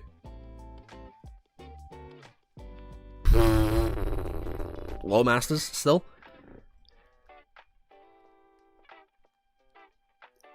It's an Ascended, not Wakened. Don't listen to these people. I would put it at the bottom of High Master. Well, Nightmare's fucking immune to it. So is Saint. Nightmare ain't getting manipulated by the fucking Sword of Iron tree. We know that for sure. Almost no one has a defense against mind stuff. But on the other hand, a sleeper broke out of it. Yeah, exactly.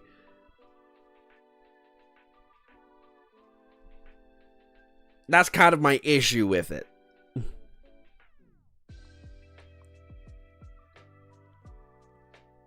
Look, I don't think I'm going to see the Sword of Iron tree for like 1,500 fucking chapters. The sleeper is Fated Sunny, and he did kill, what was it? It was a devil as a sleeper. You'd be fine. Like, yeah, no shit. But Nightmare's still basically immune to mana hacks, though.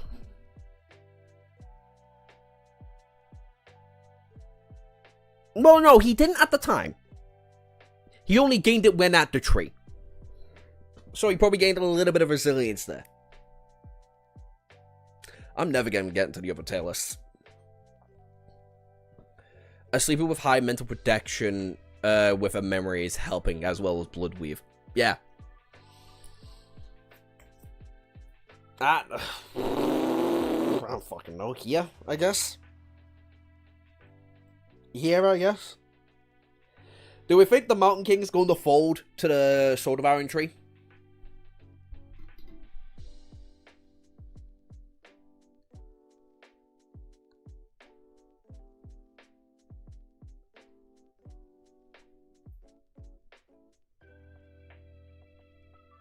Yes? Okay. Because Sunny and Mongrel, same shit, different fucking color, right? Like, Mongrel's not falling for the Sword of Iron tree.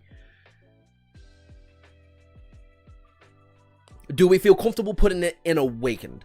Like, below Sunny, below Cassie, the Black Knight, and all that.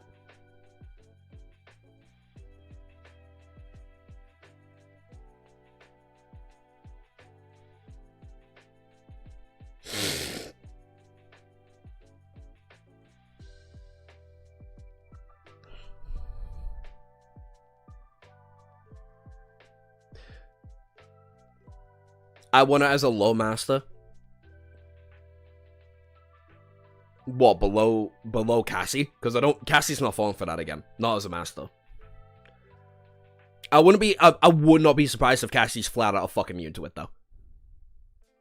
Put it in low master, cut it off. Make it the cutoff of the class. Where would you put Nephis and Sunny as a duo? probably before... At max masters, I'm not gonna lie, I probably got them beaten Saints. Like, realistically. If Sunny as a high... As, like, almost freshly saturated new soul core awakened is beating a master... basically by himself, then Sunny and Nephis is, like, high-tier masters. I probably got them beaten both Saints. The people on the list won't fall, but the people in the rank would lose. For reference, Stature is a high rank and has many cores. Many than... I checked the wiki, it's revealed way later, yeah. It's stronger than everyone here gives it credit. Low Saint. I don't feel comfortable putting a low Saint because I don't have the Nightmare. I don't have Nightmare falling for the fucking Sword of Iron Tree. I don't have Nightmare by itself or with Sunny falling for the Sword of Iron Tree. Same with Saint. I don't have any master falling for the Sword of Iron Tree if Sunny with a little bit of resistance is able to get out of it. My only issue is actually getting rid of the fucking tree, which I feel like only Nephis would be able to do. Yes, it's gotten stronger, but it won't matter until like almost 1,000 chapters from now. At the moment, the tree is assumed to be awakened. Low masses below Cassie, it can be at a fresh point. If you are able to get past the soul, fucking soul tree, you can get into masters. Is that what we're having here? Is that the discussion?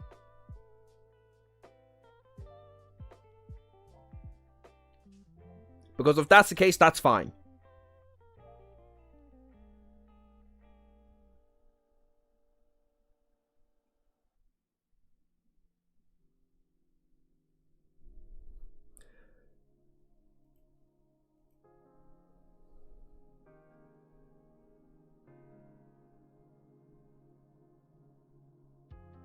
Keep it where it is.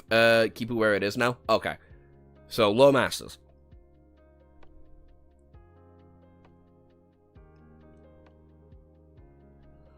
It's in a high class, but it's literally a tree. It can't fight. But also most can't damage it to kill it either. That's my issue. Regardless of what I do, it's folding to Nephis. Because Nephis, I feel like at this point, would be able to burn that fucking tree down. I don't know what Mordred, Sunny, Jet, or Morgan can do against the tree, but I know all of them are beating Nephis, currently. Well, Jet is up in the air, but I'm taking implications for now.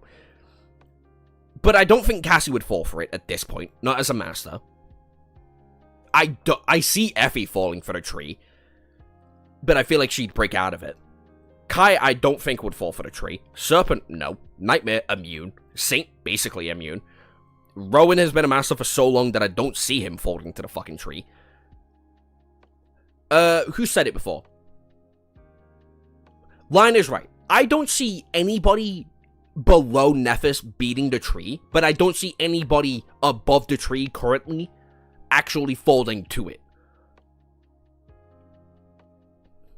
But in the same breath, I don't see fucking Sunny falling for it either. Not as Mongrel. Not wearing the fucking Weaver's mask. But there's nothing there's nothing this version of Sunny can do against the fucking Sword of Iron Tree. So it's, you know what, fuck it. It can stay there, because Sunny can't do anything against it. And the tree can't do anything against Sunny. Those two can just be where they fucking are currently. Marvelous Merrick. Where the fuck are we putting it? Like, below Mongrel? Because all it did was run away against Sunny.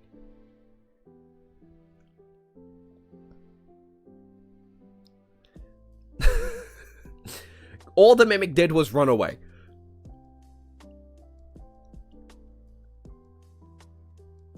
So below Mongrel?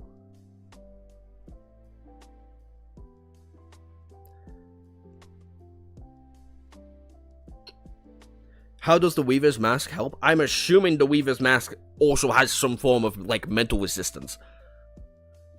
If it can stop people from chiming into whoever's fucking wearing the mask. Below Mongrel's fine, Sunny won because of the crushing.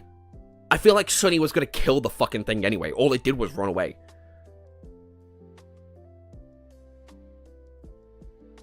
Either above or right below Mongrel. I feel like Sunny as Mongrel will kill the Marvelous Mimic on even ground. Yeah, that's perfect, actually. Okay.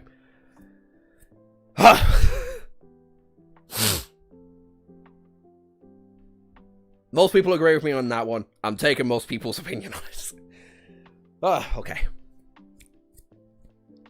It does not, then fuck me. Yeah, fine, then Sunny loses. It loses to the Sword of Iron Tree, but at least Sunny as Mongrel beats the Marvelous Mimic. Weaver's Mask not having any sort of mental resistance sounds fucking silly, but whatever. Then we've got these feetless fucks.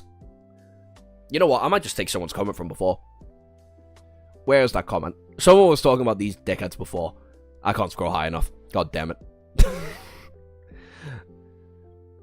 The Mimic is weak. Yeah, exactly. Noctis kind of made it on a fucking whim and it just got corrupted. Who cares? Alright, so we got Luster, Dawn, Kim, Quinton, Samira, and Belle.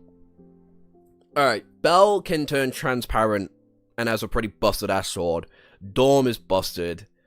Luster can't do shit. Kim is an oracle, so who cares? I forgot what Quinton can do. Samira is a sharpshooter, I think. Hey, for the new cohort, I would place it like this. Dawn, Samira at the same level. Next, Quinton. Belle and, next to Quinton. Belle interchangeable, then Luster, and finally Kim.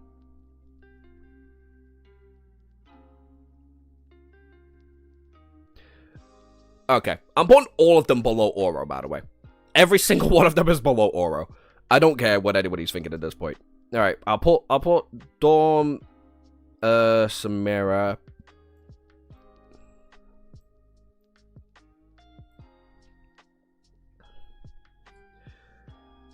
Quinton, Dawn, Belle, Luster, Samira, then Kim.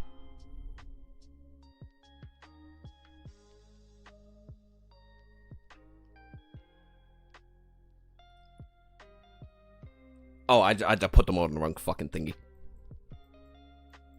Yeah, but by the proxy of them all being Elite Awakens, makes them above the Gunlog by proxy. Yeah, I fucking realized.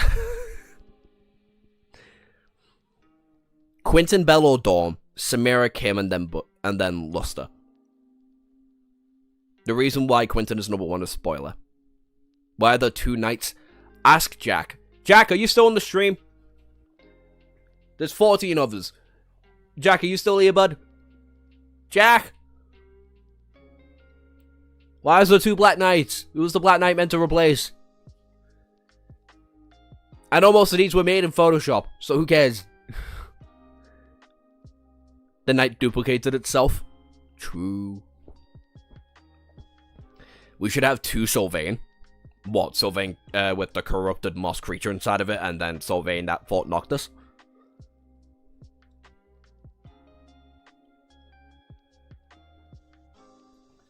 The cohort would all just be below Mongrel. No. I don't care for these guys. They're all going below Oro.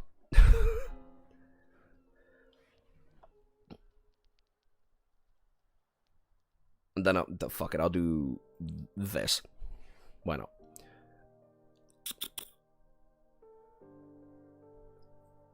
Alright, so everyone's... Alright, we've got Quinton at number one for a reason that I don't know of. I say Serpent is weaker than Kai and Effie. I don't know. Honestly, I kind of got all three of these fucking idiots interchangeable. I've got all three of them above the Black Knight, but I've got all three of these, like, wherever. You feel comfortable wherever the hell you put those three. I personally say Serpent because it's connected to both Sunny, and it can turn into anything. And it's bipartisan of its existence is Shadow Dance, so whatever Sunny learns in combat, it learns in combat, so... I kind of got it, like, topsy-turvy.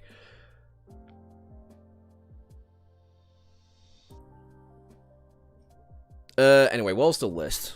It was... Alright. We've got Belle weirdly high. I think I'm getting Belle mixed. Oh, Belle is the transparent one that can cut shit. Dawn, Bell, Samara. Alright, are we fine with this? Quentin, Dawn, Bella, Quentin, Dawn, Bell, Samara, Luster, Kim. Are we fine with this?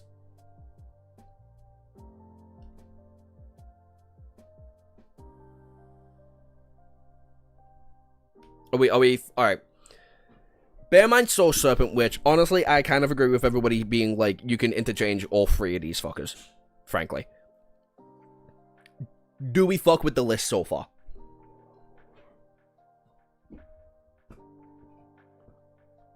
Kim over Luster?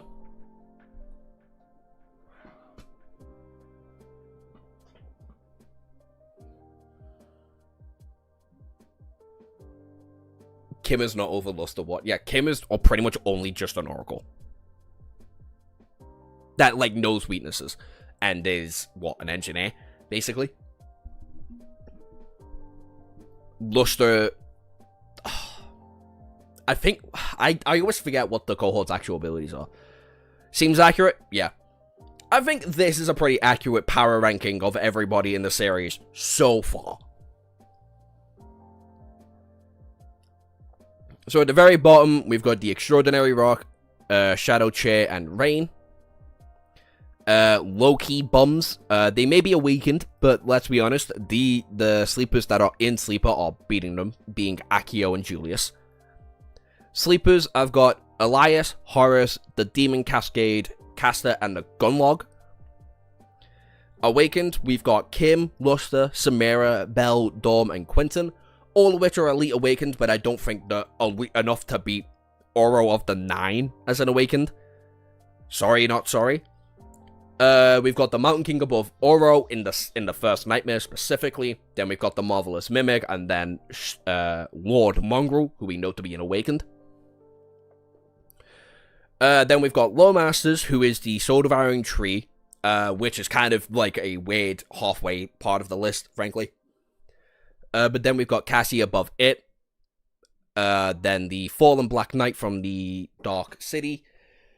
Effie, Kai, and Serpent are all interchangeable, but I've got it Effie, Kai, and Serpent for specific reasons. High Masters, I've got Nightmare and Saint being the fresh off point. Then Master Ronan, who we just don't know enough of, unfortunately, yet. Nephis, very new to being a master, literally only had a month and a bit to become a master, still trying to learn her awakened abilities and her ascended abilities. She's also still trying to learn how to actually manipulate her soul essence. She's going through a whole lot, but I see her accidentally killing Master Rowan, Saint, and Nightmare, and pretty much everybody on the list below her.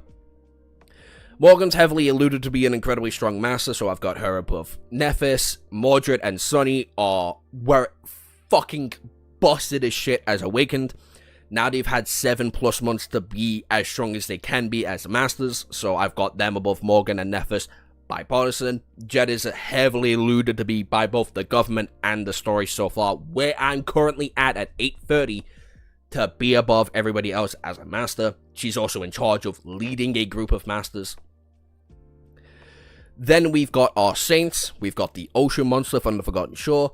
I'm relying on chat on that one, can't lie. Then we've got St. Cormac, St. Triss. Those two are relative, but St. Triss, we see her decapitate Cormac, so who cares? Then we've got Madoc. Conflicting information from chat, but I've got him just below the 3 1,000-year-old saints that were guarding the Diamond of Hope, being the Ivory Dragon, Sylvain, and Noctis. Then, ambiguous, we've got Arias, who is told to slit the throat of a god, but I don't think he's actually stronger than the Diamond of Hope, Weaver, or the Shadow God. Good list? Can we do another list now? Yes, we can. we can do another list. We can fuck off, finally. Oh my days. Save it. Fucking, oh my god.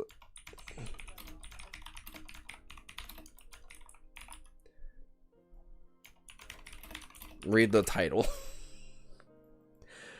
It can be downloaded, and it can be saved. Boom! It's done. It's solidified. Holy fuck. Yeah, it took 2 hours just for that. Now we've got a... No, we'll... Oh, wait. Yeah. Now we've got shit that I've read. Where are you? Now, I'll throw these all the way over here. Then I'll throw these up here. I'll throw these. Let's organize it a little bit. Holy fuck. Let's throw all the novels together. Let's throw all of the actual mangas together. So we got novels, romance, and then all shonen. I would have made this quicker. I would have made this significantly larger. I didn't have enough time. Why is there romance? Because I like romance. How fucking dare you? I love me a little bit of romance. Anyway. 10 to 9.5. 9 to 9.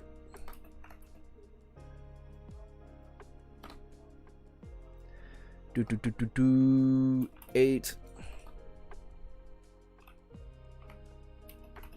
to 8. 8 to 7.5. 1 minute, chat.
Alright.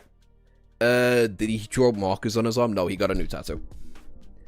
Tradition in the family. You turn 18, you gotta get a tattoo. I got this one. My sister got a little star sign, and he got plants. Anyway, novels that I've read that I like. Fun fact, not one of them is below a 7. So this is gonna be interesting. I will say, though, I'm gonna have to get a thingy-me-bob up, because I'm gonna forget a lot of fucking names. I'm bad with names. A lot of these I've not read in a while. So, let's begin with And Then There Was None. Which, let me tell you now, holy fuck was this a head scratcher. I have never felt so illiterate reading a story in my life. No Lord of the Mysteries?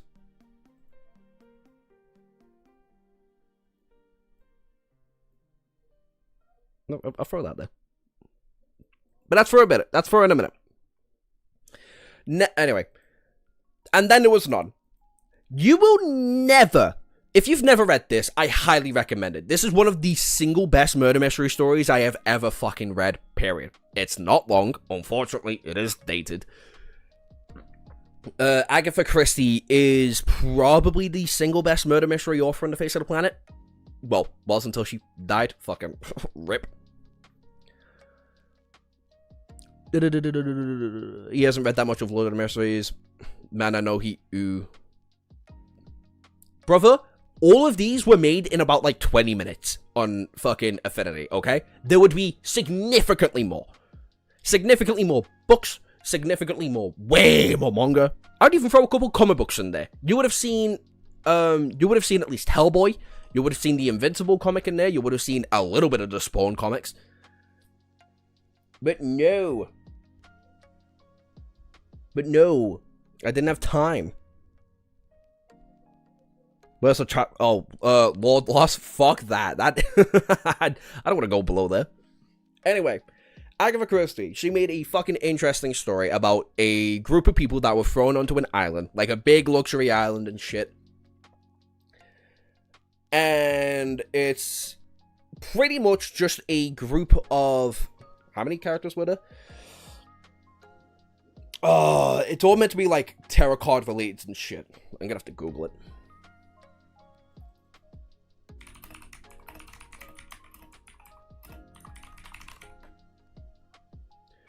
Have you read the Watchmen comic? I have. Also, fucking, a lot of sign-in on here. Like, there's no Tokyo Ghoul, or Tokyo Ghoul Re, or Chaojin X. There's no Dandadan. There's no Berserk. There's no, Vagabond. Both of which I haven't read all that much about, to be fair. There's no Villain Saga. There's no, Goodnight Pun Pun. There's so much manga that's just not on this list. The big three aren't on the fucking list. I've only got Naruto because I forgot about Bleach and One Piece. Because I didn't have enough time. Oh yeah, you should have read 21st Century Boys. 20th Century Boys is awesome. 21st Century Boys is not that good, however. It's great. I'd probably throw 21st Century Boys in like that 7.5, 8.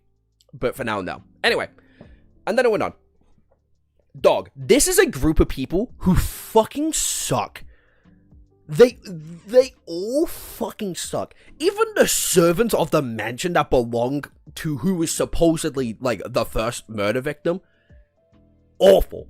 The doctor sucks. The lawyer who is, like, trying to solve the mystery. He sucks, especially with his death. Oh my god. Spoiler, by the way. Everyone dies. All 10 major victims of this story, they all die. Your mind's blown. You don't know what the hell is going on. The second you think it's like, oh my god, maybe the doctor's done it. Oh no. Maybe Emily did it. Ooh, you don't know.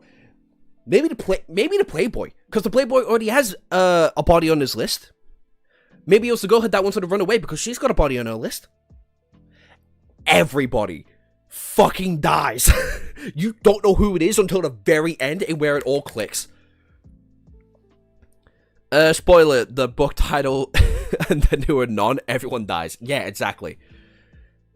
Is that why there was none? Exactly. I don't know if I just said who the killer is. I really hope I didn't, because you all need to read this. It is very old. There's a lot of old-esque language in this goddamn book, and it's a bit straining. There's a lot of terms in here that are like, not for my left-leaning ass, but it's a fucking, I would give it like a 9.3.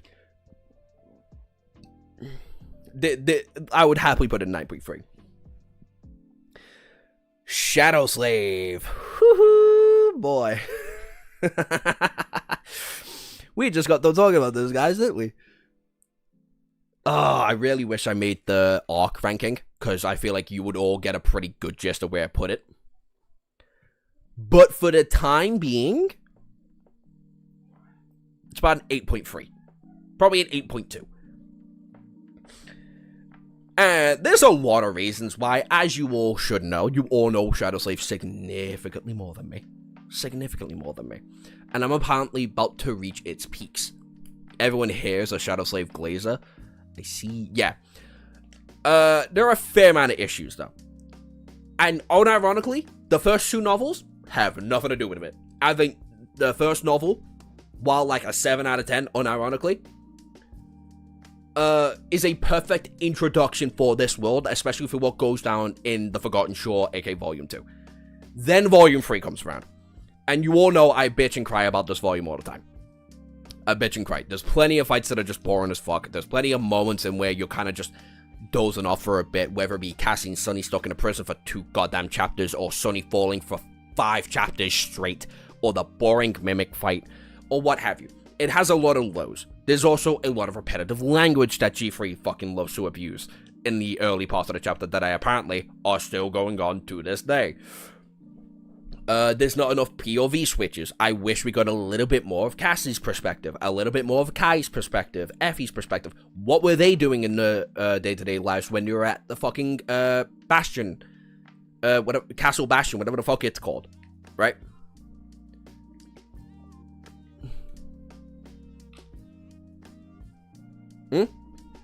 What about the numbers? 8.59.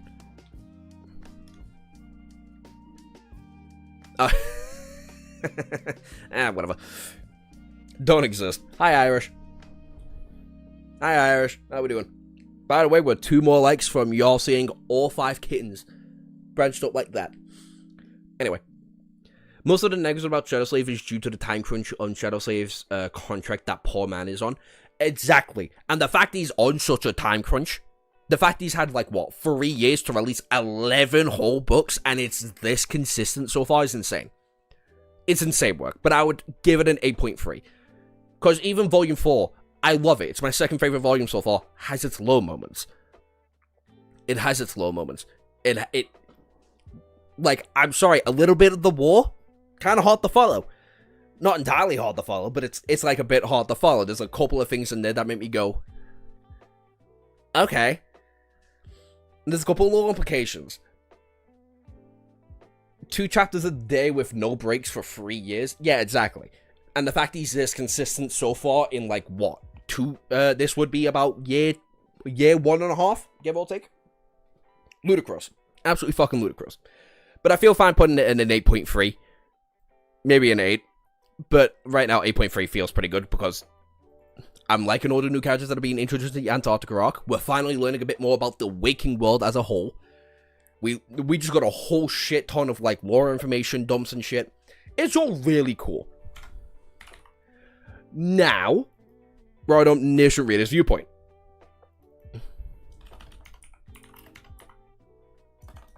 Oop.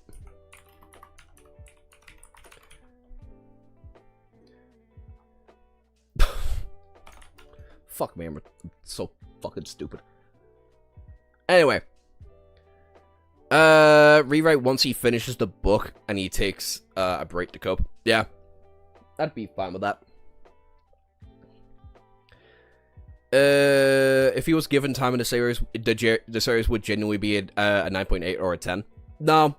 I'd see it being, like, in that, like, 9.7, 9.9 category. I don't see it being a 10. Entirely because G3 is just too reluctant on perspective switches so early on. And they would help a lot, frankly.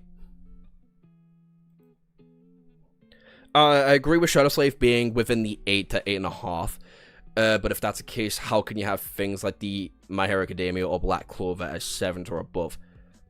Oh, okay. We'll get there then. If that's how you're arguing, we're gonna have an argument then.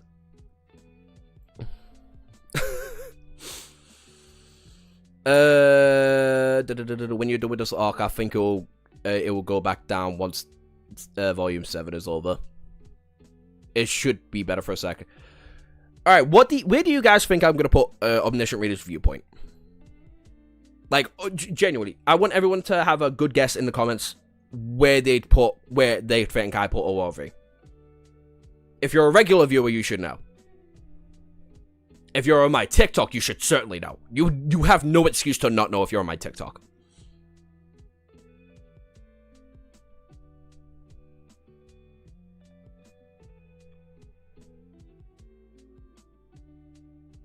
What are you doing?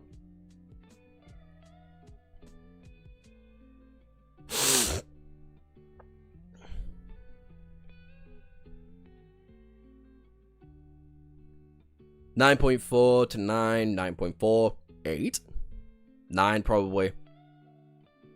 Probably where the first fingers. From how you've talked about it, as it should be up there. So it's your first read. Arlen's correct. It is a 9.7 on my ranking list. I've got it as a 9.7. A lot of people are pissed off at its ending. I think its ending's fucking perfect because you can multi-interpret that ending however you want.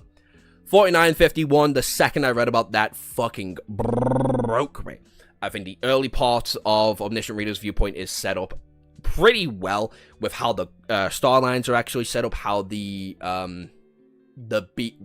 what they pronounced. How the fuck do you pronounce them? It's Dokubi. There we go. Fuck me. The Dokubi system is actually really fucking cool. King Dokja is one of the best protagonists I've ever got to see in my life. Han Sun Young.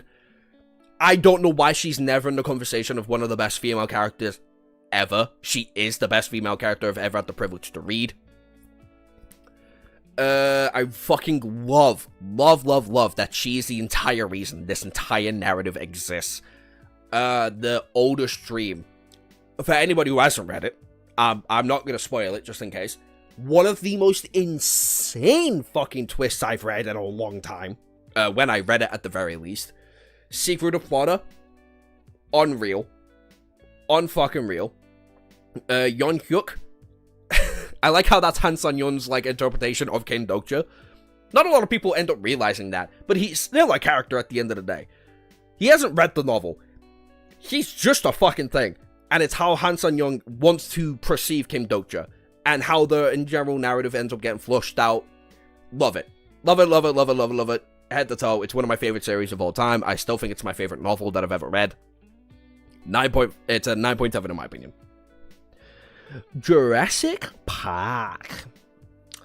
I've got conflicted feelings on Jurassic Park, right? I've got really conflicted feelings on Jurassic Park.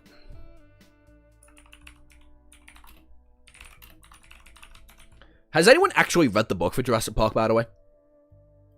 Because I know a lot of people haven't.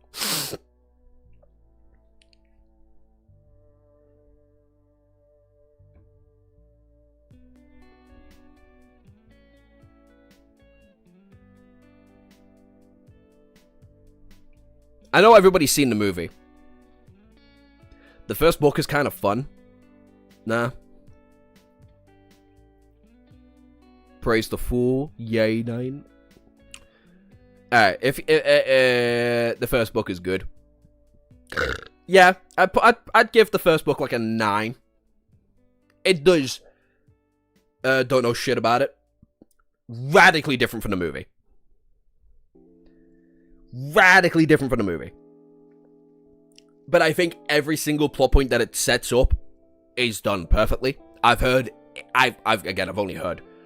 If you read the second book as well, it makes the first book experience go even higher, which I think is insane. It is so much better than the movie. John Hammond is the billionaire prick that he should have been in the movie. Dennis. Poor Dennis. Poor Dennis. He did not deserve the way that brutal ending that he got in the fucking in the book or the movie. It's kind of grim in both ways, but Dennis gets it way worse in the books. But Dennis is technically a good guy. Alan and Ellie.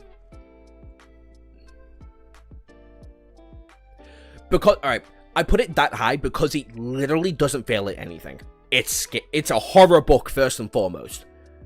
It makes you realize the power that having the ability to bring back the dead is. That's essentially what it is. I forgot to put Frankenstein in here. Fuck. Anyway. Frankenstein. Fuck it. Boruto, you can be my Frankenstein for a minute. Frankenstein would be a 9.5, by the way. OG Frankenstein? Absolutely. Anyway. Literally nothing about Jurassic Park is done poorly. Nothing. You learn the layout of the building incredibly well. Every character is done exactly how you expect them to be done for what classic character they should be. Like Lex and Tim, they're neglected the entire fucking book by their grandfather, which is why Alan and Ellie have to come in to go save the fucking day. Ian McCullen, one of the biggest fucking creeps ever, but you love and adore him.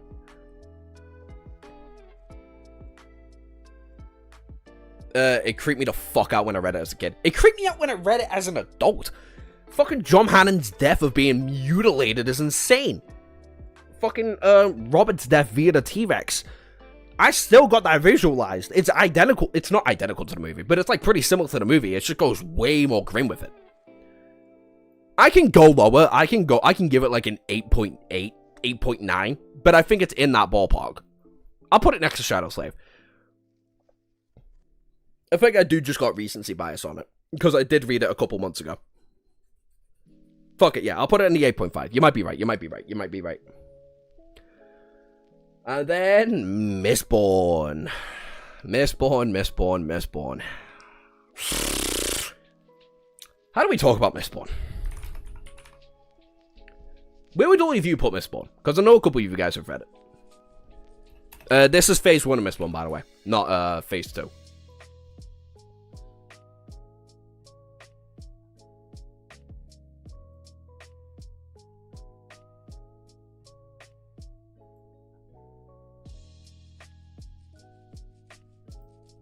How would everybody place Mistborn?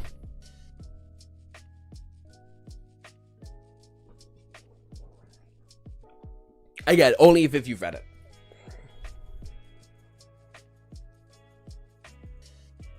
Is this where you tell how it's propaganda? Read any Brandon Sanderson book. It's fucking religious propaganda. It's all fucking weird.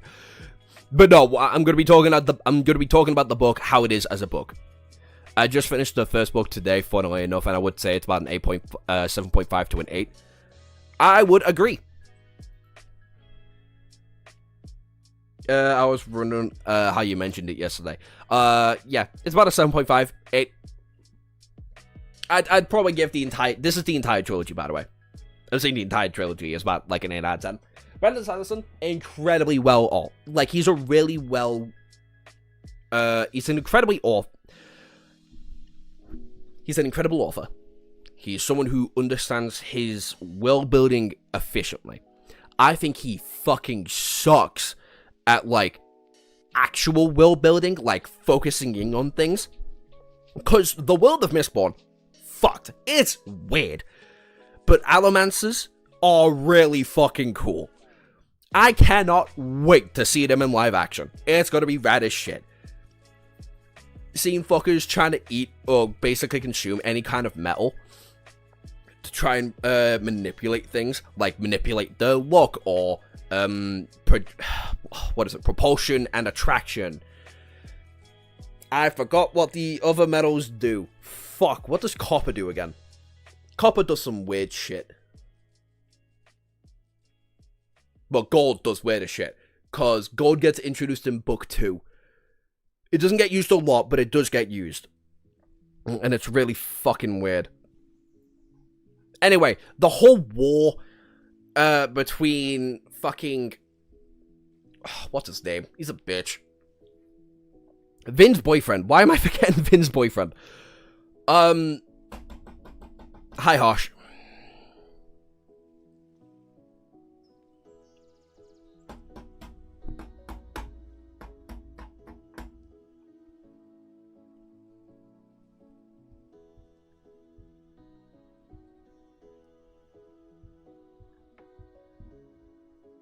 I'll remember it. I'll remember it when I'm sleeping. I know that for a fact. Just in time to catch your scurvy. Regardless. Her boyfriend's a bitch.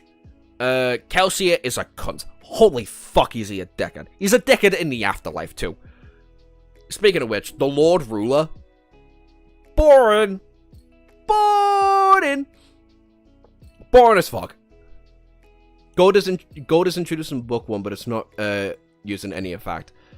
Copper is used as a smoke screen. Thank you, failure. Thank you, wagon.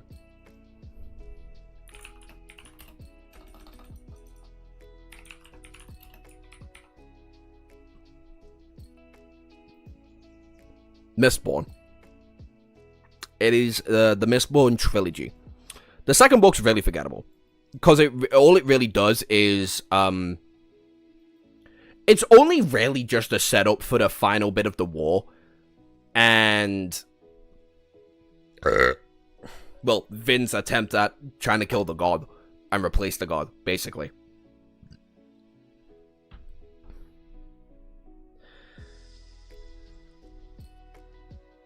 Anyway, it's good. It's one of those things in where it's easily forgettable, but the highlights of it are fucking fantastic, right? Like Vin's fight with the assassin of her like little boyfriend in the first book, rad ass fight, radical ass fight of using projection, and being able to burn through, I think it was tin at the time, to try and give her, like, stable on the beams that she was jumping from. Also, learning what a Mistborn is, fun as fuck. Learning that Din is a kind of person that is easily consumable for any kind of allomancers, or any sort of metal, just cool. So I'd give it like a 7.7 for the entire trilogy, because the second book is forgettable, the first book is really cool, and the third book, I don't really fuck with the religious allegory near the end of it. That's really fucking strange. Also, what's his face?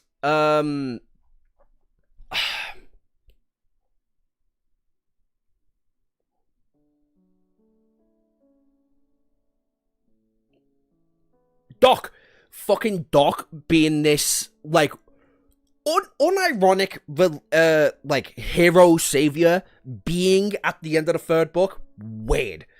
It's out of nowhere. I don't fuck with it. I don't fuck with a lot of the third book, but it's one of those things that you kind of have to acknowledge as something that's well written. And now onto my favorite, romance anime. I fuck with romance anime heavily. Well, all of these I've read. I've never watched any of them. Actually, I watched Horimiya. I watched the first season of Blue Box, and I watched the first season of Modern America. Nope. My Dress Up Darling. But A Fragrant Flower Blooms with Dignity. Try to watch it. Holy fuck, is that English dub terrible. That English dub is bad. But god damn, I love its manga. Have you tried Byakuya? What the fuck is that? Bokia?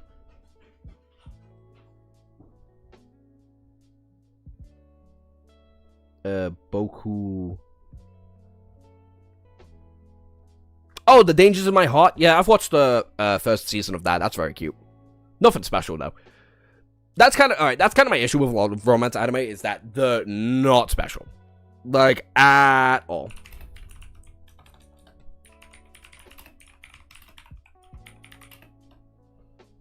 Yeah, The Dangers of My Heart. Shadow Slave catching so many strays. No, there's no chance in hell.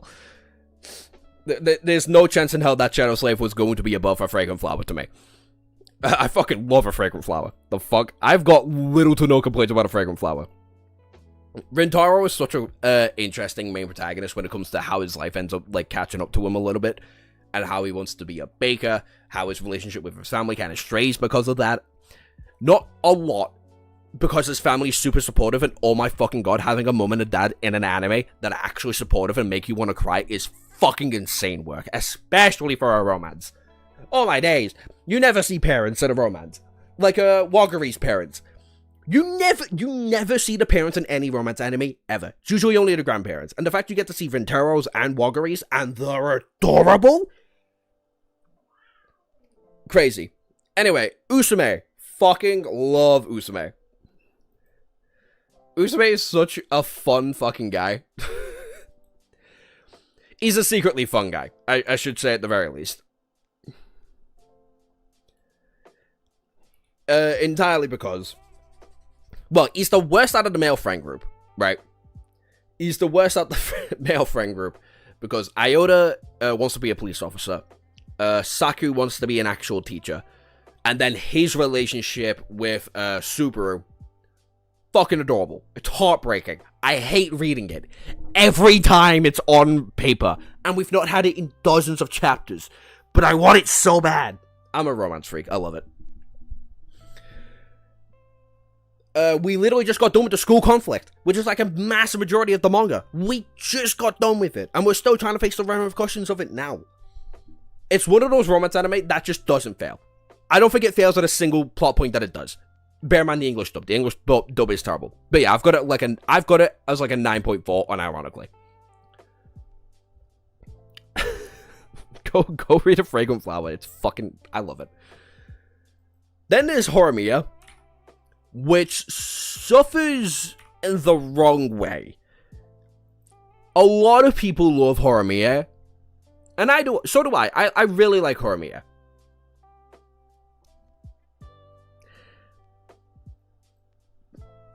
a 7.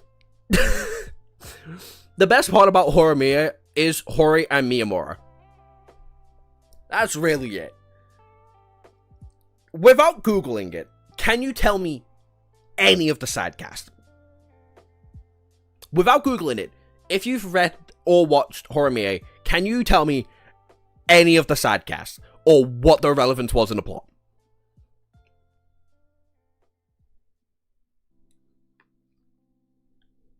I don't think I think I would have been able to tell you one name because it's, or two names even, because they're iconic.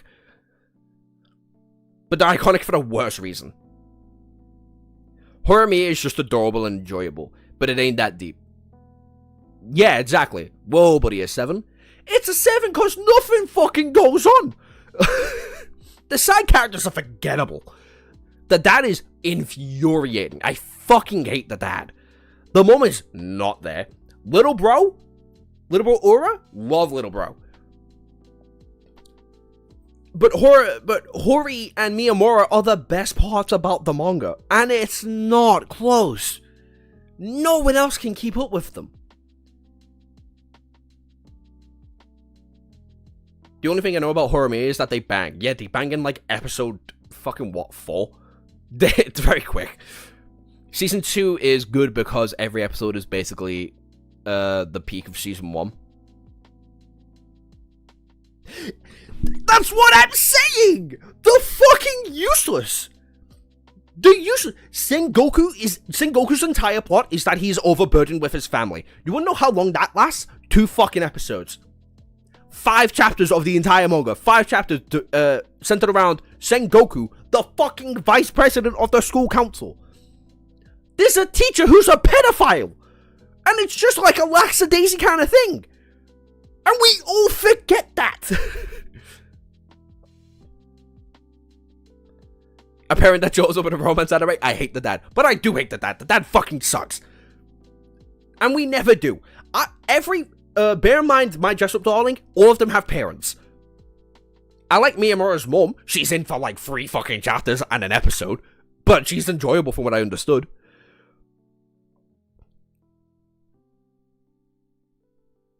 I haven't read it or watched much. Horimiya is the definition of, like, a pedo teacher. Yeah, the swim teacher's a fucking pedophile. All he does is gawk at the young girls and go, I'd love to get a piece of them. Too bad I'm a teacher. Terrible. It's actually fucking terrible. But yeah, I'd give it, like, a 7. Like, a nice and clean 7, because Miyamura's, like, actual character development is good. Hori's character development, which is pretty much all of Season 2, because Season 2 centered around Hori's character, is really fucking good. I like both their perspectives on each other's relationship and how they don't feel like they're worth each other, but they actually are. They're cute, and they're well-written together. Everybody else sucks. Yuki's fucking,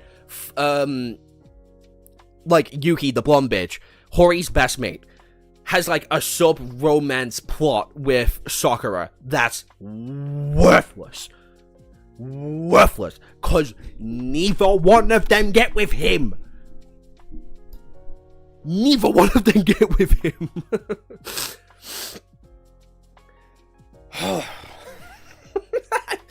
God. Also, Hori's a bitch.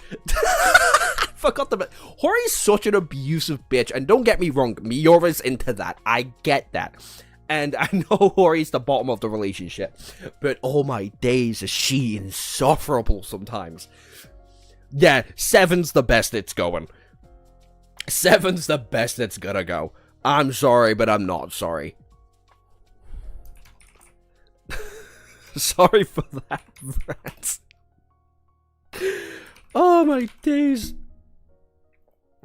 Also, thank you, Magikarp, for completely proving my point. Holy fuck, I needed that. Okay, let's talk about Blue Box. Damn, I'm having a feeling of deja vu. I don't know why. This is like the second time we've ever done a tier list.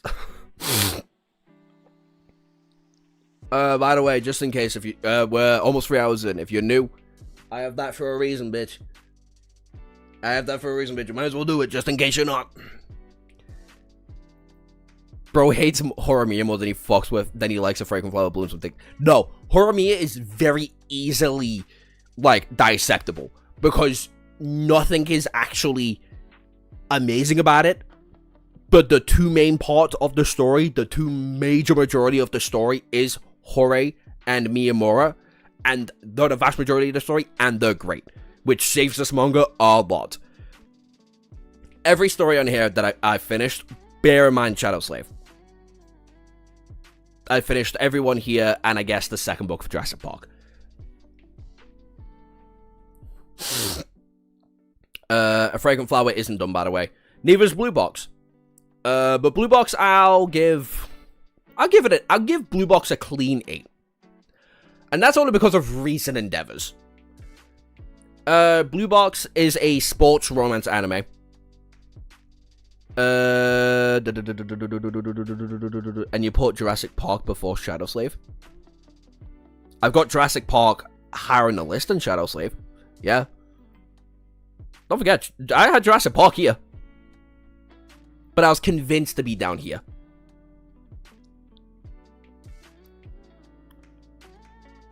Shadow Slave will probably be 9 by the time you catch up. Yeah, Shadow Slave will probably end up being here for me. Like, it'll probably end on, like, a 9.3, if I had to take a solid guess. I don't think it will ever catch up to, like, Omniscient Reader's Viewpoint, or something like, and then no or Fragrant Flower. Because I do think a Fragrant Flower is going to end on a high. I haven't read the second book of Jurassic Park, but apparently Lost World is better, so I can't wait to read that. Yeah, I had already been persuaded to bring it down. I wanted to hear for that. Also, whoa, bro likes dinosaurs. Hey, Harsh? I'm autistic, brother. What the fuck did you think? No shit, I like dinosaurs. Anyway, let's talk about Blue Box. Blue Box, I got it as a clean 8 out of 10, and that's only because of recent adventures, right? Sports, romance, anime. And it's great. Kano's a basketball player, Taiyaki is a badminton player. You know all those badminton memes? And where everyone's like, they're training like fucking lunatics? Brother, if every badminton championship was like the ones Taiyaki had to go through, I would train like them too. I watched My Dress Up Darling Season 1 and most of Season 2, and it feels like if Dangers had more than one POV. The Dangers in my heart's kind of just for me. While I do fuck with My Dress Up Darling. If you don't like dinosaurs, you're probably a chud. Oh yeah, definitely. Anyway, Taiki is like a really cool main protagonist. Because he isn't really a bitch. Because of everything he has to do in the story, through going through a tournament, through having to confess his feelings with Kano, through having to deny Hina's confession, which almost never happens, by the way. We never get, like, downright fuck-offs in, like, trio romances. It's usually just a confession on the other side, and the other person gives up. Hina never gives up. But that's also why it's an 8 out of 10. Because Hina never giving up comes back to bite this story hard on the ass. Hard on the ass. Long after Shinichi and Taiyaki's relationship already flourishes.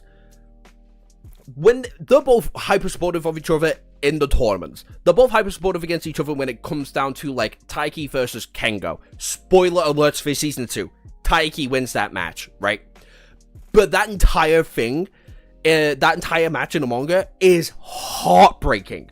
Because you want Taiki to win. He's our main protagonist. Of course you want Taiki to win. But you hear everything that Kengo goes through. And how his relationship with Karen ends up developing and shit.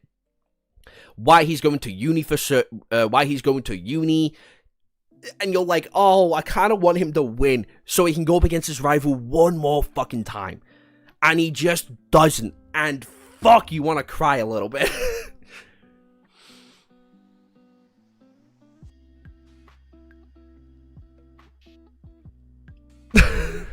We'll get to Fairy Tail. Fairy Tail's gonna be one of those, Fairy Tail's gonna be one of the few that actually gets clipped. And I've not even discussed, like, Amie or Kyo yet. Kyo is a guy. Kyo's one of the guys. Him and Taiki, like this. And I fucking love him. And their match, oh my god, their match happened like not that long ago. And that was devastating. God, I wanted Kyo to win that match so bad. Especially being like the captain of the badminton team. But no, unfortunately not. And it's sad and it's disappointing. Isn't Joshua a fairy tale? Enjoy it? I am. And obviously, Kaio and Amie's relationship, while being a bit topsy-turvy and a bit on and off, but also not on and off, I like it. It's great. Hina's the entire reason it would not be like here. Like an 8.2. I'd have it below Shadow Slave. But I wouldn't... it'd be below Shadow Slave, but it wouldn't be any higher, right? But no, Hina has to exist, and her character arc kinda has to fucking suck. Also, we don't get enough Shinichi basketball tournaments from a good perspective, which is insane, because we get one. We get one good perspective of Shinichi in a basketball tournament. We have 3, almost 4 with Taiki. Shinichi's the fucking deuteragonist. What is this comment section's favorite isekai? I don't know.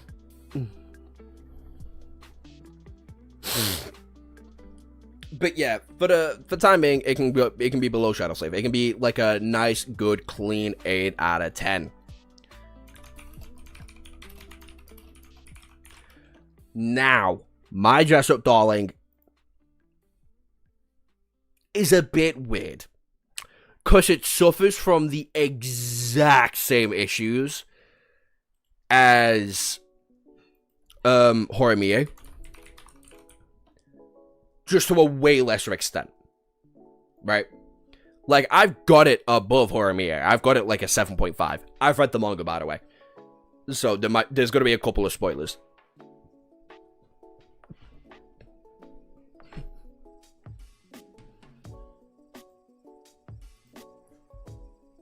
But there's, like, it's one of those stories that suffers from having a very minimal main cast. Like, Nawa is probably the most important side character in the series, and she barely fucking exists. It really is just Gojo and Marin. Or Marin, even. But thankfully, the art is insane. And it's fucking beautiful. Like, the general romance is adorable, and the confliction with Gojo and having to understand his own manhood. We'll get it a lot more in Season 3, but Gojo kind of has, like, a little bit of trauma because of the Hina dolls he likes to dress up as, so he feels very fucked over in his own masculinity, which is why he doesn't confess to Marin for a long, long fucking time. It should be a 7.5 because it's the Gojo that lived. I completely forgot to put JJK on here. There is nothing stopping me. Realistically, there is nothing stopping me from opening up Affinity and adding more manga. And more stories in general.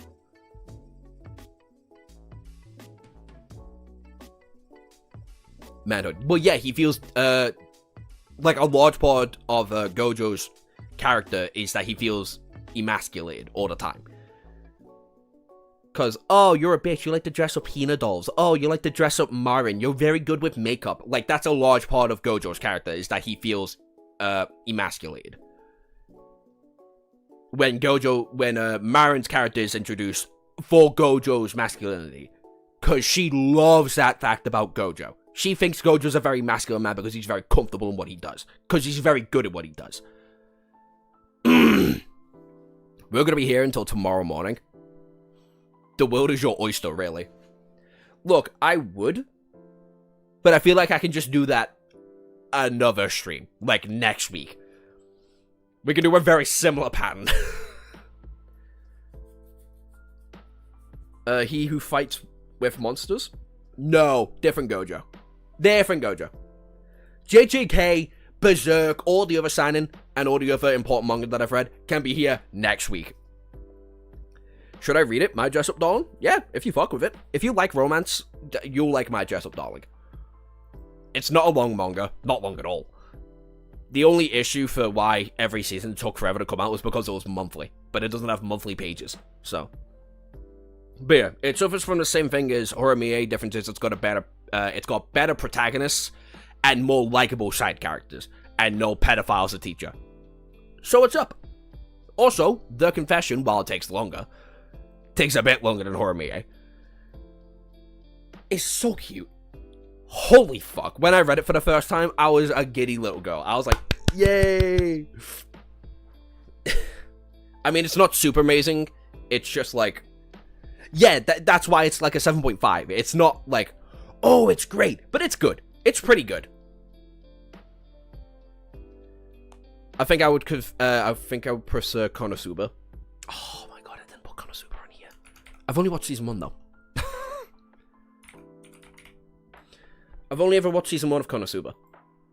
But it was really funny and super fucking good. They fucking episode 4, The Confession takes longer. No. Horimiya, like, The Confession happens, like, episode 4, they fuck episode 7, some shit like that. Right. Or, I think it was, like, episode 6.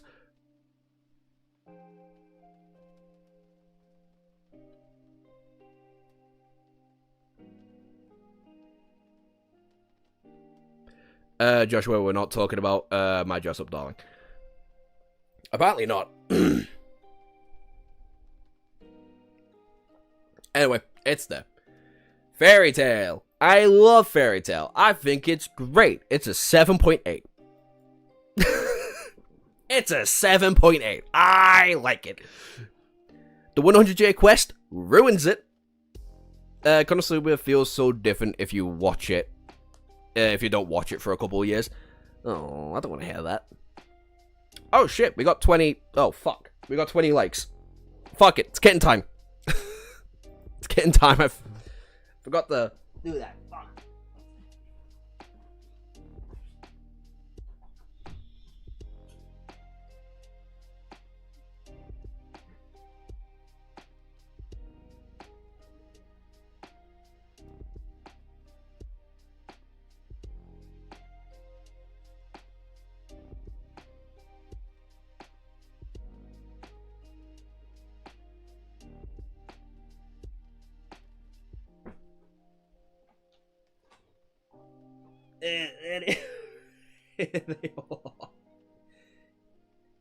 Ginja.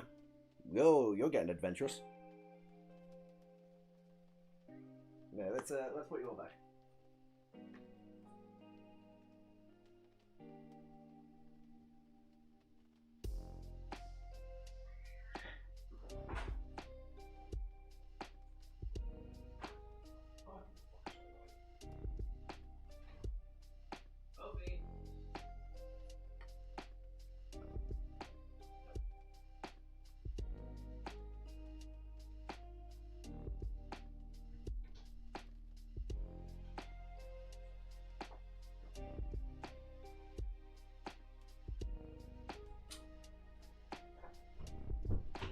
I'm back.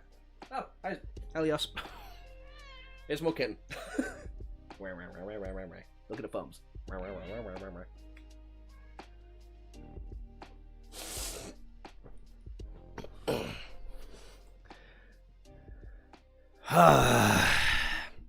I view Shadow Slave in the same way anime fans view solo leveling. That's insane. Whoa, that's insane work as solo leveling. Solo leveling wouldn't even make it onto the fucking list.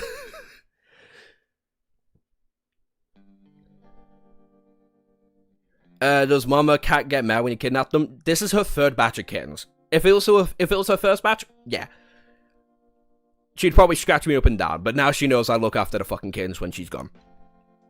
I can turn my brain off comparatively.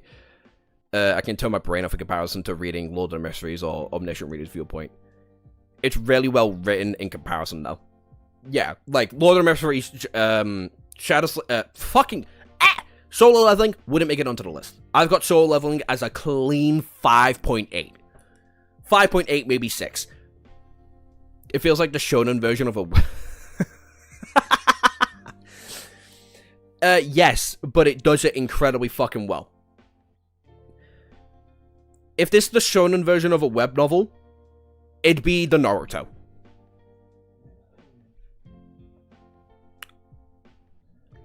Anyway, where was I at? Fairy Tail. Oh yeah, right, Fairy Tail.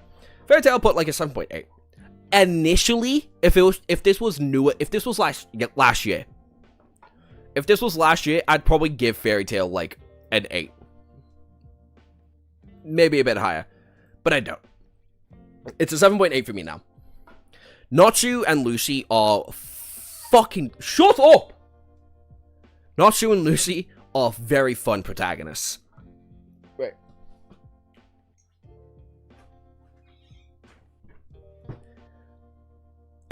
Favorite Fairy Tail character? Mine is Loxus. Mine's Lucy. Oh my god, Lucy's like my second favorite female character out there. I love Lucy. Lucy and Natsu's dynamic is so fucking great. The fact they're not in enough polar opposite, like, romance TikToks that I see is insane. I love Fairy Tail, but it's a 6.7 at best. My favorite guy is the one with one hand. Oh, Guildhearts? Guildhearts is sick. I love Guildhearts. Not the kitten poker in the background. No, that's to shut my door. My door's like right there, so I just pick up the brush. But no, Fairy Tail is one of those manga that gets like hilariously underappreciated when it comes to its character writing, especially. Character writing is so fucking good in Fairy Tail. Oh my god, Loxus's arc is insane. Like, the entrapment of Fairy Tail and his beef with Fairy Tail, love it. And then his redemption, great. Godgeel, one of the best redemption characters in the series, which is insane, because he starts off by crucifying his baby mama. Ludicrous. I also love Levy. Fairy Tail's cast is so lovable. They're easy to remember, they're lovable, the magic system is very fucking easy to understand. Also, Zeref and Agnologia are fantastic antagonists. Fantastic. I made a whole video glazing the fuck out of Agnologia because he's that good. I love Agnologia. I also love his backstory in the anime. It's an anime exclusive backstory, don't get me wrong, but I love it regardless. Large part of it that does hold it back, unfortunately, is the anime. Like, the anime holds it back significantly. Same with the fan service. Like, a lot of it is completely unnecessary. But there are parts that are unnecessary. Like, there's a lot of people that bitch and complain about, Urza's torture scene by Minerva in the, oh, what's that fucking tower called? Hades' arc. It's not Hades' arc. It's,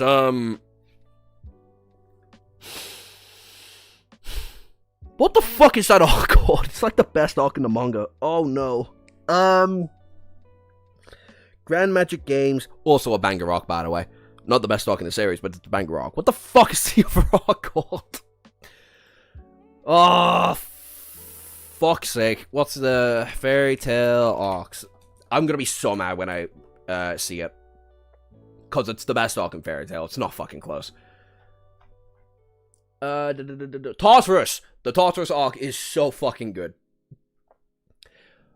All of the fucking 9 gates are scary as shit. Comparatively to everybody else. Lucy losing Aquarius is fucking devastating. Natsu losing Igneel is fucking devastating. Us learning about Grey's dad and how he's brought back by necromancers. Insane. And Grey having to kill his dad again. Fucking awful. Agnologia's first presence in the series is rad as fuck. It's rad as shit. I love it. I eat Agnologia's presence up all fucking day, every day. Even the mini arc before this, the fucking, what's it called? The Sun Village? Yeah, the Sun Village is great. And even before then, it was the Grand Magic Games, which is one of the best arcs in fucking anime. To a lot of people. Maybe not to me, but I love it a lot. And, Dragon, all variants of the Slayers and their abilities are just cool as shit. Tower of Heaven. Tower of Heaven's a great arc. It's a fantastic Urza arc. And, ooh, I'm forgetting his name. That's bad. Fuck.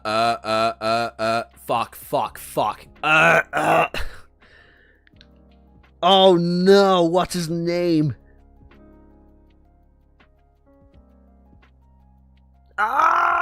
Fuck it, Urza's boyfriend, whatever the fuck he's called. I'm mad, because he is one of the better characters in the series. Also one of the strong ones in the series, weirdly enough. He's sick. Yeah, no, I think Fairy Tail 100% deserves like a 7.5. Even the last arc, Algerez, is actually really fucking good. Because there's a fantastic antagonist. Whatever. Great series. I love it. I do think it's one of the better, longer running shonen series out there. I think it's great. Up next, Mad. If you've been on this channel for a while, which I know a lot of you haven't, I'd give Mad like an 8. Jalal, thank you. Oh my god. You spelled it wrong. Jalala. But yeah, Jalal. But if you've been on this channel for a while, I love Mad. Oh my god, Mad's one of the best alien stories out there. I'm so mad. It's not in the discussion with Ichi the Witch and Kagurabachi is one of the best new manga out currently. And it makes no sense because it gains like almost as many views per chapter as Ichi the Witch and Kagurabachi. And there's no one fucking talks about it. I was the only fucker talking about it for months. Both on TikTok and on YouTube. Yeah, it's really funny how Shadow Slave and Lord of Mercenaries have corruption and they both transfer in a similar way. What's Mad? Mad is an alien story, right? So, Earth. Very futuristic-esque Earth with a couple of suns around it. It might not even be Earth. It might be Mars, honestly. A meteor falls down onto it, which holds something called adapters, or just aliens in general. These aliens can adapt to fucking any environment. So, when they first pop on a planet, they look like your regular-ass xenomorph aliens. And then we hop and skip a couple of years, I think. I want to say it's like 5 years in the future. And we get introduced to our main character, John. John is a part of this like little group with his sister, Emily. And they're trying to find a safe haven. They find a safe haven. It is not a safe haven. It's a corrupted government army facility that's basically just used as a breeding ground. And it's fucked. It's fucked. So Maharaga aliens? Yes and no. It takes time for the aliens to adapt. So Boros from One Punch Man? Yes. John is literally called John Thunder, and he likes to one-punch his enemies quite a bit. What do you think the end of Black Clover? We will get to that in a minute. we will get to that. Mad is on Manga Plus, the exact same place you would read pretty much every other manga on this list that's left currently. If you haven't, go read it. It's bi-weekly. I think it's only got like 44 chapters or some shit. It's not that long. 47. Not even 50 chapters. And it's great. The art style reminds you a lot of Fujimoto, of Chainsaw Man fame. That's another manga I completely forgot to put on here. Same with Fire Punch. And you love the characters. Because everyone's fucking insane. Strong feeling it is C.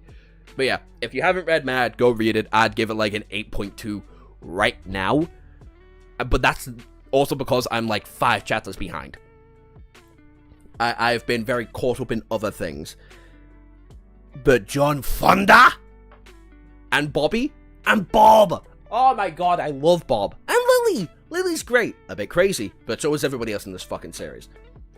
John learns he's an adapter and is immediately like, fuck it, we ball, I guess.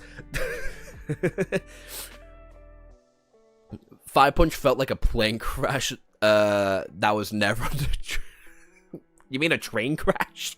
There you go. But yeah, love Mad. If you haven't read it, go read it. It's absolutely worth your fucking time. Plane should not be in tracks generally. I don't know. If you're trying to land the plane or make a plane fuck off, I prefer them to be on a plane track specifically. Black Clover. Black Clover, Black Clover, Black Clover. I got Black Clover as like an 8. Generally. It's a series that gets better over time. It's a series that, its power system, its character progression, and general story influence just gets better, but it's a hard start. It is one of those hard start, great finish kind of manga. Regardless of what everyone else thinks, I really like the Asta versus Yuno fight at the very end. I fucking love Asta becoming the Wizard King. I think it's sick. I think the Lucius plot twist is radical. Spoilers, by the way. I completely forgot to say this. I remember binging Black Clover's anime for like 80 to 90 chapters, episodes.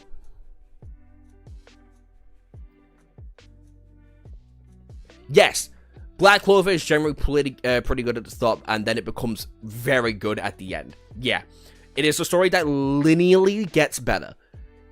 Like, the art gets better, Asta, Yuno, Yami, Noelle, all of the characters are really fucking good. I like the final war arc, personally. There's like a handful of moments that I'm like, that's cringe, that's stupid. Noelle's chapter at the end didn't fuck with that entirely.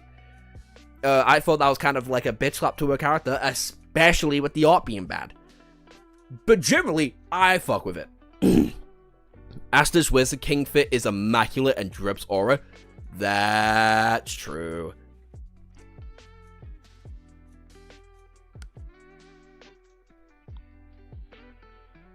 Why the tap? Care to elaborate?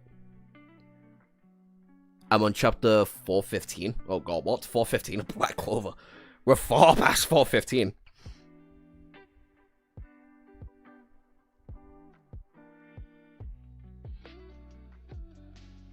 I think you're talking about different series.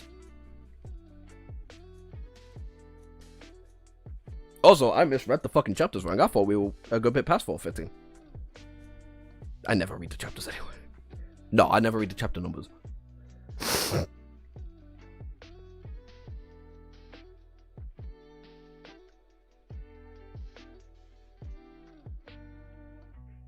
He's talking about Omniscient Reader's Viewpoint, I think. Oh. Of its webtoon? I don't know, it's at... I thought it was still in the 300s for its webtoon.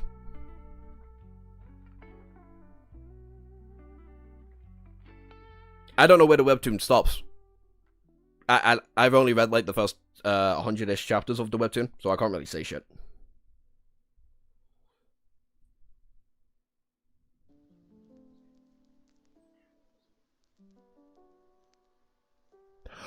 Oh! Oh, yeah, no, I can't say that. No, if you're only at, like... If you're barely halfway through Omniscient Reader's Viewpoint, you're about to go into the significantly better half of Omniscient Reader's Viewpoint. You're going into, like, why Han Sun-young is, like, one of my favorite female characters of all time. Why Kim Dok-jo is so important to the universe. Who certain beings are and why certain numbers exist as a whole.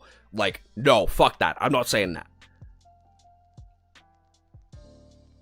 Have you considered starting Red Rising?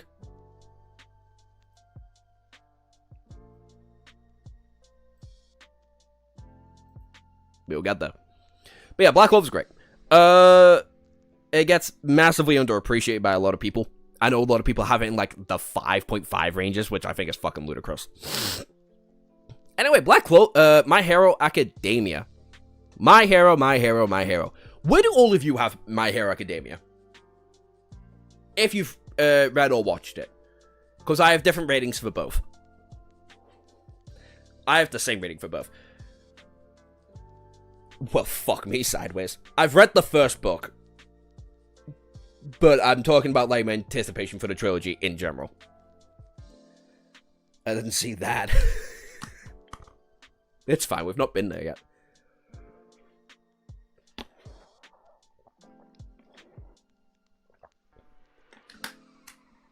Where would you just have My Hero Academia? Generally.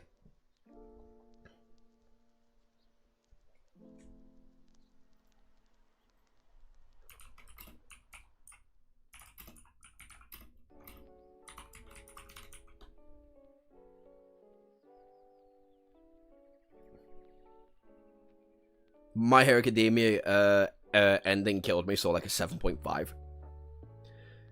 It was okay, I haven't finished it. Oh, okay. Okay.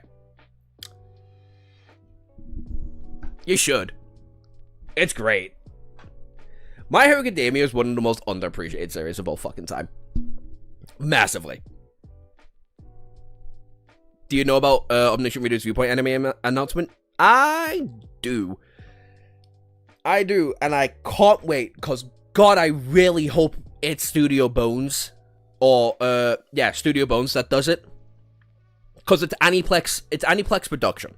Which means it's either going to go to A1, which, fuck that. Don't get me wrong, A1 Studios is a fucking fantastic animation studio. They love to blow money, though. They fucking piss money like it's nobody's business. Why does every season of why do both seasons of Solo Leveling collectively cost $1 million in production? They just love to blow money. Seven Deadly Sins, they just blew fucking money on that. Magi, which they blew money on that and didn't get any of it back because they have no fucking idea how to produce shit. So I hope it goes to Studio Bones because they can produce shit, make it look incredible, keep it well-paced, and you don't have to worry about them having their money back because you know they're gonna get their money back. You also don't have to worry about the animation being shit because I don't think Studio Bones has ever released anything that's bad in quality. Ever. I feel like a hermit. I'm so out of the loop on these series. Then you should start picking up and reading more series then. Because all of these are great. Speaking of great, My Hero Academia. I did not pay attention to which studio is better, CV. Is Studio Bones really that good? Studio Bones has failed to release a bad project. Same with A1, to be fair. But A1 Studios blows money like it's fucking no one's business. And therefore don't get any money back. Therefore they drop everything. Maggie is a fantastic series. Its animation is stellar. It's unreal. Dropped because it didn't get that much money in return. Because they blew it. Seven Deadly Sins, they gave it to a whole different fucking studio because they wasted all their money on a movie nobody gave a shit about. Like, Season 1 and Season 2 made a shit ton in like, revenue for A1. They didn't get it back because they spent it all on the movie. Because the movie only made like 4 million. Which is... the movie made back how much it earned. The movie made back how much it was to produce it. Which usually would be fine. But because it didn't make 1.5 times the actual budget, it got blown to the fucking wind.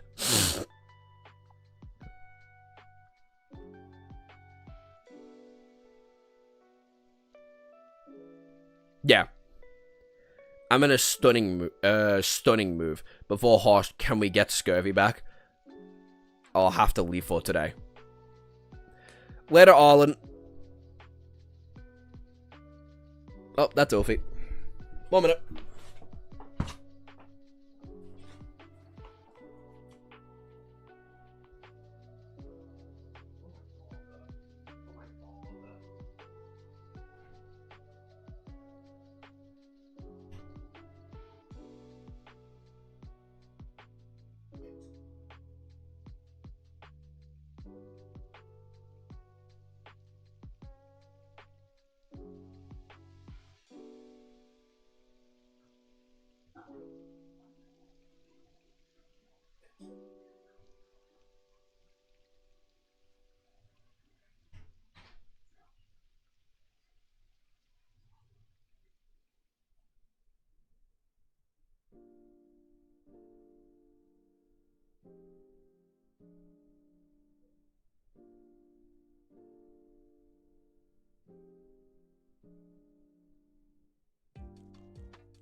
Y'all gonna have to give me a minute. 1 minute. Dog's pissed in the house. Don't know why dogs piss in my house. Don't know why no one let the fucker out.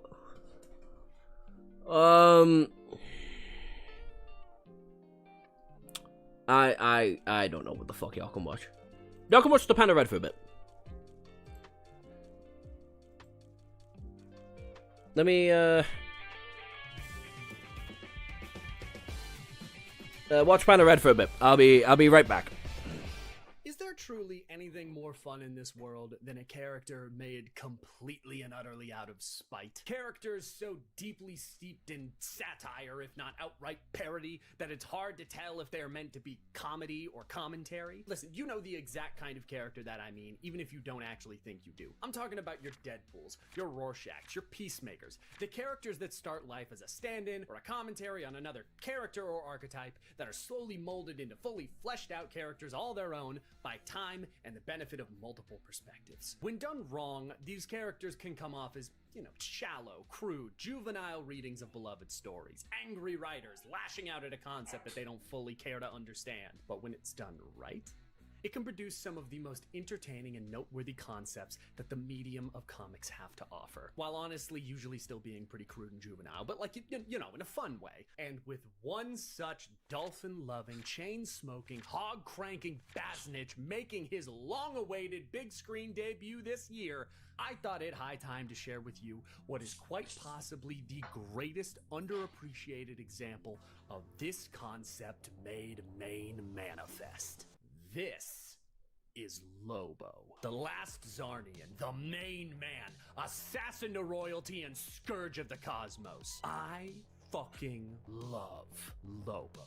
This vest that's on the back of my chair was made for me by a fan because I fucking love Lobo. I had this cover as my phone's background for nearly a decade, only being replaced when I got engaged. I met and did a skit with the main voice actor of Lobo, David Sobolov. Seriously, I don't see what the big problem is. Main man saw that the Batman's hiring. And I could barely hold in my excitement the whole damn time because that's fucking Lobo. This was my reaction when Jason Momoa got cast in Supergirl.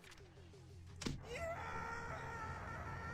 Before I was a Deadpool fan, before I was a Red Hood fan, before I was a Spider-Man fan, I was a Lobo fan. I have been here since day one. Yep. I will be I'm back. in line. I will push you out of the way to... Thank you, Panda Red. Nope. Yep. Can we get a thank you, Panda Red, in the comment section? That would be greatly appreciated.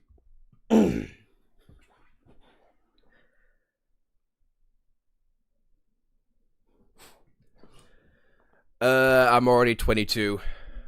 I hope by the time it comes out, I'll be 32. What, Channel Slave get an anime? Yeah, probably.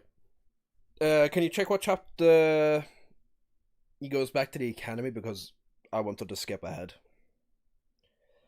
I don't know.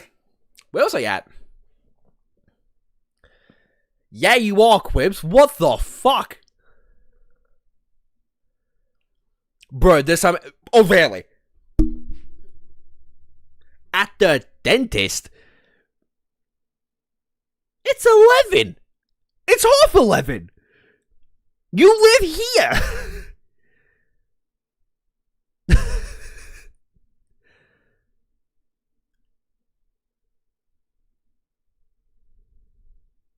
Do you think Shadow Slave will get an anime eventually? Yeah, 100%. If Lord of Mysteries got an anime and Shadow Slave is or if he's getting an anime, then yeah, Shadow Slave's getting an anime. I feel like that's practically guaranteed. Anyway, where are we at? Depends on the popularity of the manga. No. Okay, no. Yeah, and then I took a nap. Fucking hefty ass nap, lad. Anyway, My Hero Academia. Early parts of My Hero Academia are really fucking good. The middle portion of My Hero Academia actually kind of sucks, I can't lie. I want to say the middle portion kind of sucks. So after the Endeavor fight with the Nomu and Hawks, up until the war arc, the initial war arc even, I would just flat out say it's boring as fuck and not interesting. And I know that's like 3 arcs. It's like the villain arc, one other hero arc, and a training arc. But like, who cares? Vigilante Deku, while narratively it doesn't make a lot of fucking sense. Like, even paying attention to the story, Vigilante Deku is just for aura farming purposes and for Horikoshi to, like, show you that he can draw some dope shit. Bear in mind that, who cares? The final war arc, though, really fucking good. I also think the heroes of My Hero Academia are really fucking cool. I do think a big thing holding it back is indeed its movies, and with all of them being canon. Like, why? Why do the movies have to be canon? It's so fucking silly. Shadow Slave is gonna get an anime. Web novel ain't letting go of the cash cow. Yeah, exactly. That'd be fucking ridiculous. Jeffrey's stuck in that contract forever. And honestly, I fuck with the end of My Hero Academia a lot. Because regardless of what happened, Deku was still the greatest hero of all time. He defeated the biggest threat. He took the biggest sacrifice of getting rid of the quirks. Vigilante Deku was Horikoshi. Him wanting to test himself how he can make an edgy character. Dabi exists. It's hard to get edgier than Dabi. And Shigaraki. You wanted to draw some edgy level shit.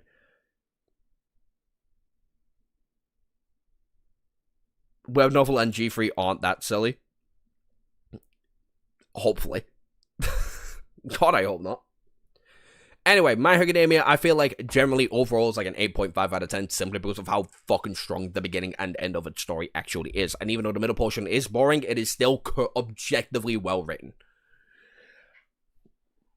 Now onto the part that I feel like everybody and their mother's gonna disagree with me on. Dragon Ball Z, and Dragon Ball Super. I forgot to put GT in here. I hate endings where MC loses their powers. You're fucking boring then. I don't know what to tell you, Kirbs. I love endings that where main characters lose their powers. If it is worth it. Like it is for Deku. Like it is for Edward Elric. Another fucking signing I forgot to add to the list. Full Metal Alchemist's ending is one of the best endings to ever fucking come out, period. It's one of the best stories to ever come out, period. Spoiler alert, it's going to be in the next stream. But Full Metal Alchemist will be in that, like, 9.9, almost 10 out of 10 section.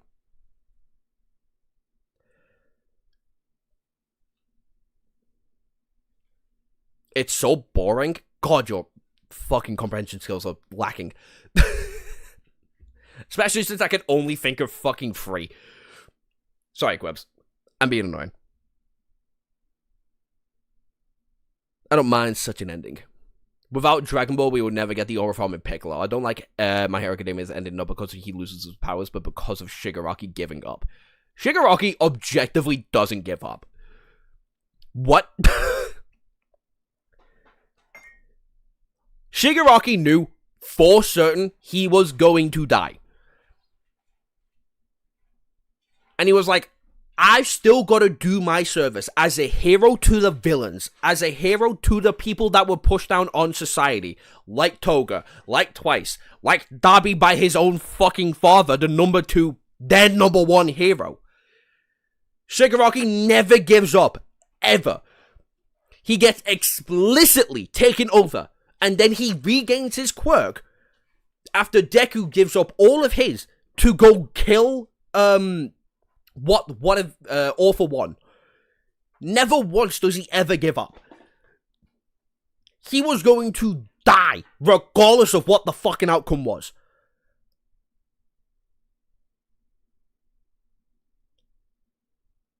So yeah, you're just wrong.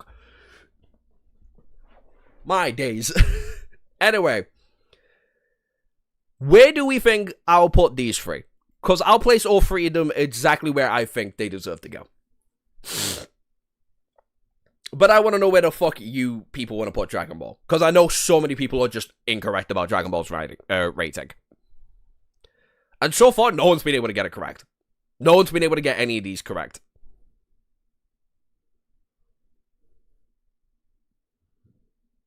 In one Discord server I'm in, they had SMW develop the RI bot. I don't know what that is.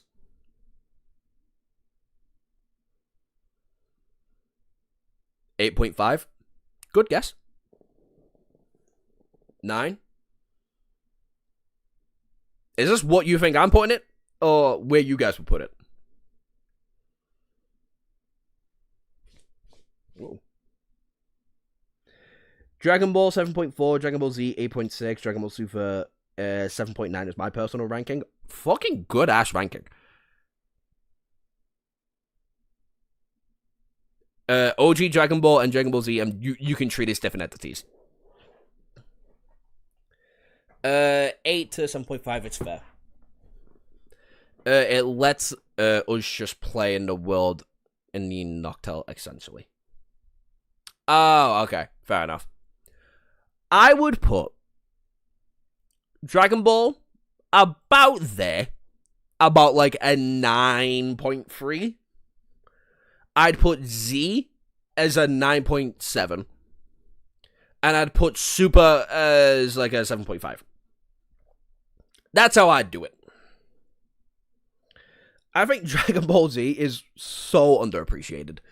In almost every facet of its writing. Everyone undermines Goku as a main character. Everyone undermines Gohan as a character, which is insane because they glaze the fuck out of Vegeta, who gets overmined as a character. Vegeta, Piccolo also gets undermined as a character, especially in Dragon Ball. They undermine how actually insanely skillful you need to be to use the actual power system of Dragon Ball, which is, I find, really fucking funny. I think the hierarchy of the universe is really interesting and really cool. To be honest, I never watched Dragon Ball or any other series. Checks out. And yeah, to be fair, you did get it right. Too many episodes. The fuck? Read it then. It's like 500 chapters. It has less chapters than fucking Naruto, Boruto, One Piece, and Bleach. Which I'm mad I didn't put on the goddamn list.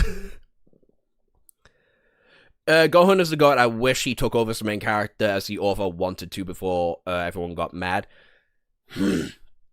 It was meant to stop at the Cell Saga. Gohan was the main protagonist.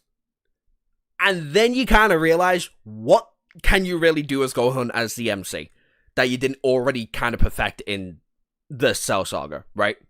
There was nowhere for him to really go without, one, copying Goku's character projection when he turned 16.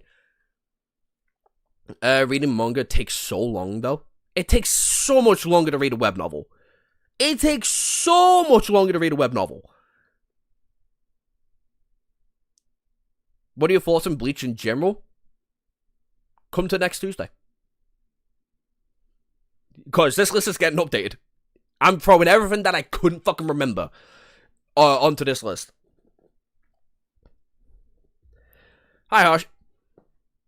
It was not really meant to stop at Cell. Yes, it was. It fully meant to stop at Cell. It only carried on after Cell a week afterwards because Toriyama signed another deal. Also because Shonen Jump were kind of like, they kind of had to throw hands like this on his neck. Because, fun fact, Dragon Ball still, to this day, brought in more money than fucking One Piece when it was peaking. Which is insane.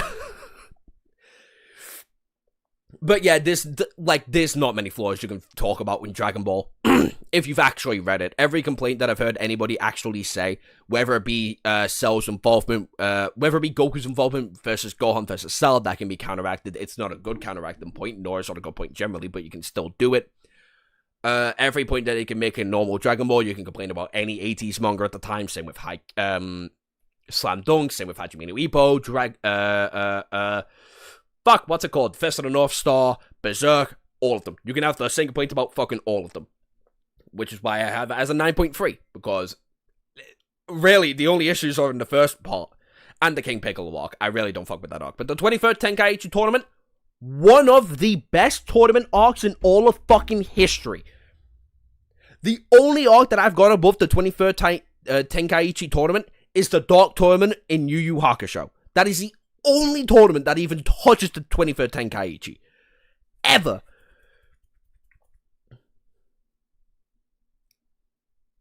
the cartel loves Goku. Exactly. When you're talking about MHA, all I've got to think about was All Might doing a lot of lat spreads mid-fight. Yeah, he has to aura farm. Anyway, it's hard to counteract any point for Dragon Ball or Dragon Ball Z. Dragon Ball Super, though?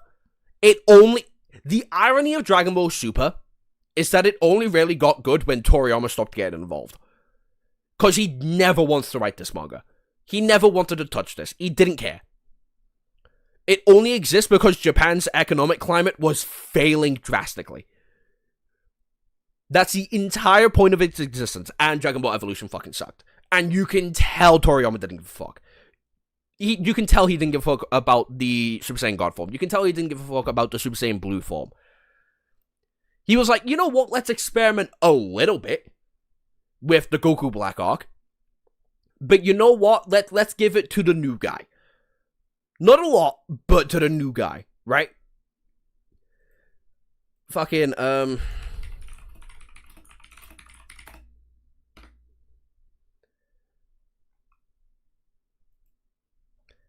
Then there's the Tournament of Power. In where you can tell Toriyama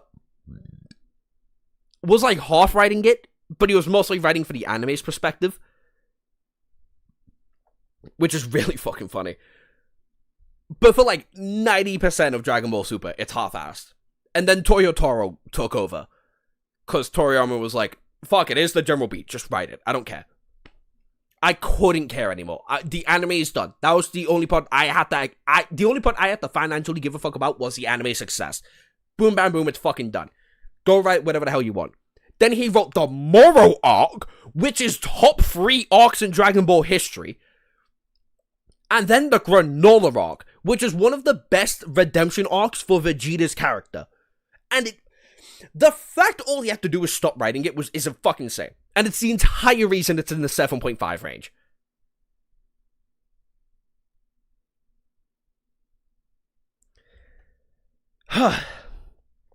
Go read Dragon Ball. It's really fucking good.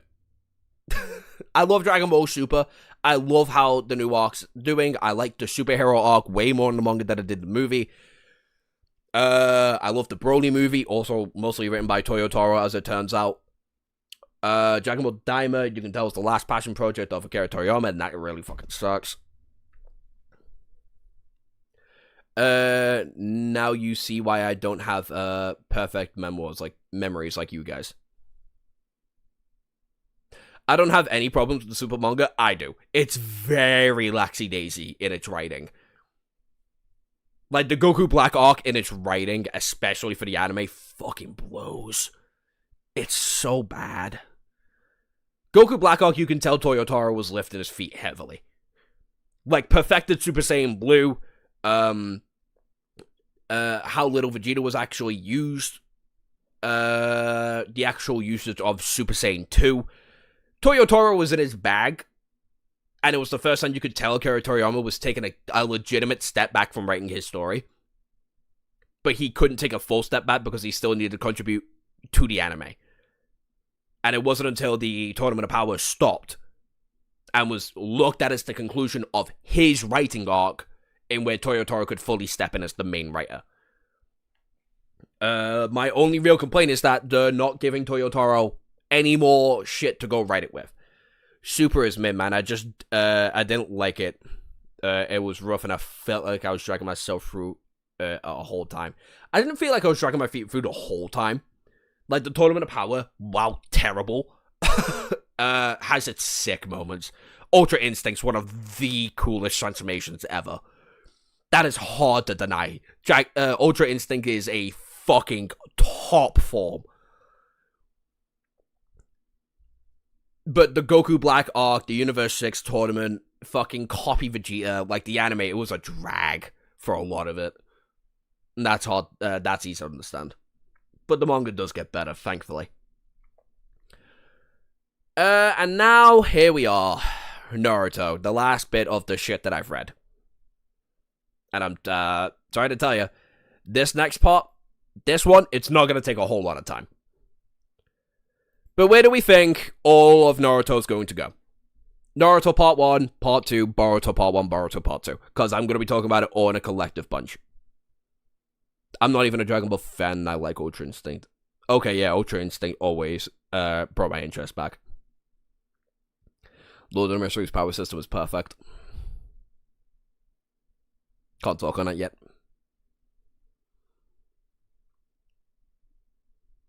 But for anybody who's read or watched Naruto, where would you place any of these? I know a lot of people haven't read Boruto, so I feel like a lot of people are going to be shocked by my rating.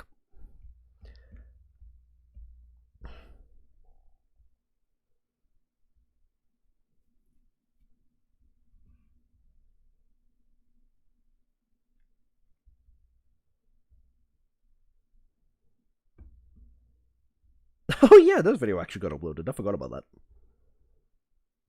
I forgot my ORV video came out. Oopsies.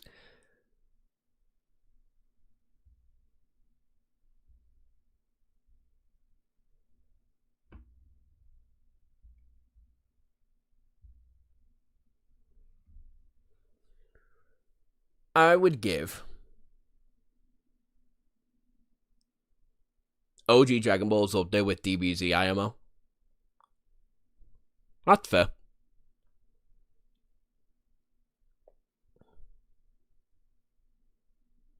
Pretty simple, it's just aura farming. I'm assuming this is manga, so no filler. Naruto 8, Shippuden, up till Pain is a 9.5, and then it ends up like an 8.5, and Boruto is like a 5. If it's manga, then yeah. If this is for you at the very least. For me, I have OG Naruto as a...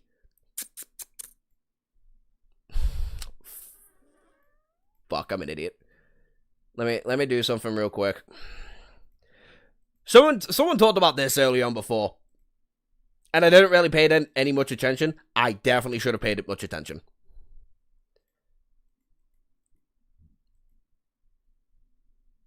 Wait, that's not right. Oh no, it's you.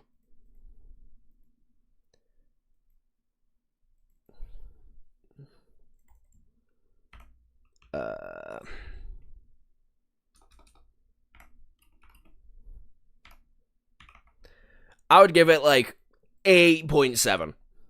OG Naruto is like an 8, 8.5 all around. Boruto Part 1 is like a 7, 7.5, while Part 2 is like an 8.5.5. Hey, I can see the leaderboard now. Oh yeah, is the leaderboard fixed? It is! Harsh is at 375 EXP. Failure is at 350. All-in is at 300. Same with Magic Cop. And King Silver is at 255. Same with Sake and Lava King. Names I've not seen in a minute, bear mind sake. I'd throw all three of these at the 8.5 to 9 category. I'd say 8.8, 8.6, 8.5.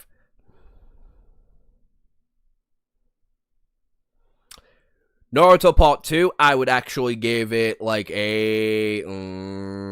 yeah, I would say it's like a 9.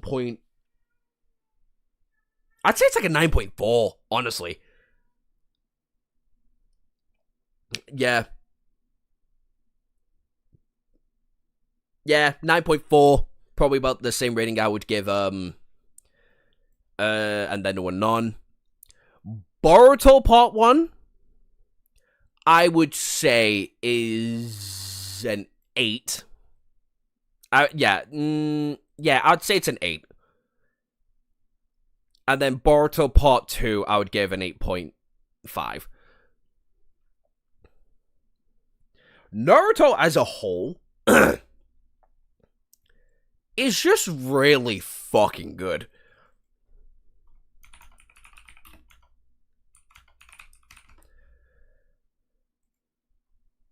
Like, both Kishimoto and Ikimoto are incredible authors when it comes to actually right now in their series. The only issue Boruto isn't that high is because it's so ugly. But if we're just doing writing, like, if we're just doing writing as a whole, I would say it's like there, generally.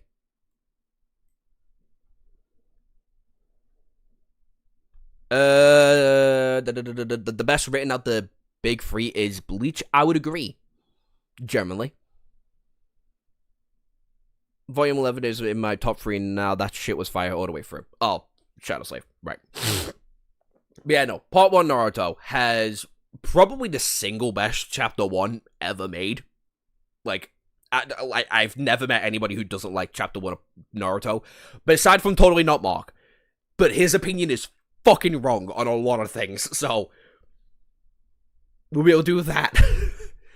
Land of Waves arc is one of the best arcs of all fucking time. I don't think I've ever met a person that actually dislikes the Land of Wave arcs. Same with the tuning exams. Holy fuck. Gas. Kakashi's introduction, Itachi's introduction is fantastic. Sasuke and Sakura in the manga are fantastic. The Sasuke rescue arc, holy fuck, is that devastating. It does have a little drawbacks. Not a lot, just a handful. Like, the tuning exams, like, actual fights, not only could have been a little bit longer, they could have been more fleshed out in its actual writing, especially, Shikamaru, Sakura's, and Tenten's fights. Honestly, same with Rock Lee. Rock Lee could have had a bit more of a character past Part 1, but his character does fleshing out the world a little bit way more in Part 2. I wish the Akatsuki had a little bit more of a presence in Part 1. And all of those complaints that I have are fixed in Part 2. All the way to the end. Because I don't think Naruto really falls off after the Pain arc. I know, I might be one of the few people on the earth that think this. But I don't think the battle of the Madara's fight, or the Kaguya fight are all that bad necessarily. But Pain is one of the best antagonists ever. Same with the Akatsuki. I dare you to name a more iconic and recognizable group than the Akatsuki. You probably fucking can't. Fucking Orochimaru's presence in the story, both in Part 1 is felt incredibly, but in Part 2 it's fucking almost eerier. Especially knowing how strong the seinen are generally. Tsunade as Hokage is brilliant. I love Tsunade. I think she's one of the most underappreciated characters in the entire franchise. I think a lot of the women in Naruto are just massively underappreciated. Then we've got Sakura again. Not only is she undermined in strength, I think she's undermined as a character generally. Shikamaru, unironically, only gets better if you include the anime.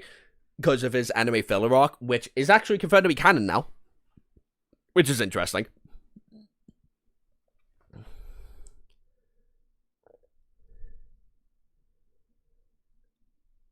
Name a better antagonist in fiction or Naruto. A better antagonist than who? The Rourke was fine until Black Zetsu one-tapped Madara like, bruh, be so for real. That's Kaguya. That's Kaguya's whole strength. That's it. That's her whole fucking MO. I'm not fucking surprised. I didn't like it, but I'm not surprised. Also, the lore and the world building Naruto is fantastic. Oh my god, the 5 Great Kingdoms, or the other Kage. It's brilliant. I love it.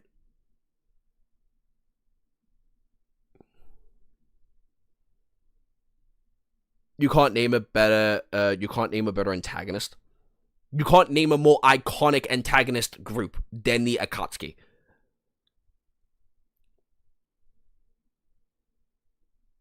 Oh, for fuck's sake, I just realized Tablet's back. I just realized. You look like you would rank books with blue eyes, blonde hair and blue eyes. For fuck's sake. Buddy, the better antagonist is your profile picture. Mine's me. What, Quibs' profile picture? I don't know. I've not read Lord of Mysteries. That's a different fucking... That's a different thingy. I've not read it yet. But so far, I've not read a series with a more iconic antagonist group than the Akatsuki. I can name better villains. The Akatsuki Mog most anime? Yeah. I try ignore, at least he targets me.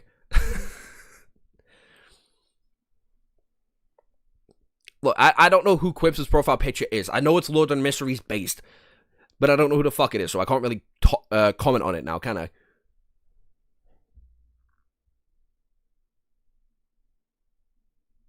Brown hair.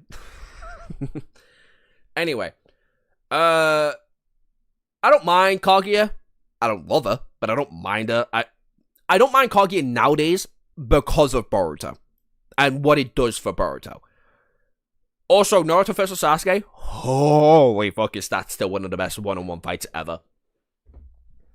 that one fight still looks like it's still up there, one of the best fights to ever grace my eyes.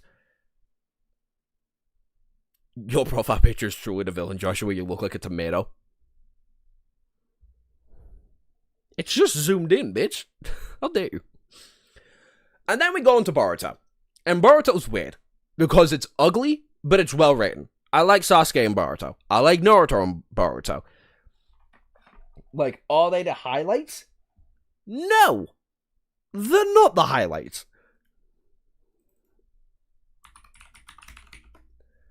I would dare say Kawaki and Boruto are the highlights in Boruto. It's Klein Moretti? I don't fucking know that. But yeah, no, Kawaki is one of the best written characters in all of Naruto, period. He's a bit shit in part 2. But he's not that bad in part 2. In part 1, he's fantastic, and I love the parallels between him and Boruto and Naruto and Sasuke as deuteragonist and protagonist. Naruto and Sasuke, I love their usage. I hate how they look. I love them, though. The Ojuki are really fucking interesting. I kind of hate how a lot of the world building around the actual biology gets dropped a little bit, but bear in mind that I fuck with them. They're cool. They're the higher up step that we kind of needed in the franchise that was actually hinted at in Naruto. I think that's pretty fucking sick. I also think barrier mode's really, really fucking cool. I think Boruto does everything excellently. I think the usage and actual philosophy of get better, don't cheat, is properly utilized in this series, especially during the first 2 arcs, which is the entire memo. I'm gonna brush my teeth, BRB. Okay. Joshua's profile pic is his mogging. It's not even me mogging, it's just me. That's it. Remember how the MHA fandom dunked on the Boruto fandom? Look, both fandoms are insufferable. One's a legion of pedophiles, and the other one's filled with fucking idiots. I don't care. But regardless, part 1's still really good, and part 2, Two Blue Vortex, has been nothing but heat. For the better half of 20 chapters, Two Blue Vortex has been nothing but a fucking train ride. Also, I forgot to mention at the end of part 1, with Omniscient, what a plot twist. That's such an interesting way to use that ability. And then in part 2, we learn more about the tree people. I'm forgetting their name, the actual name. My bad. And how how the seeds technically blossom into each other. It's fucking weird. Two Blue Vortex is weird, but I fuck with it heavily. And I also think it has like 3 10 out of 10 chapters, which for like a 20 chapter manga so far is insane.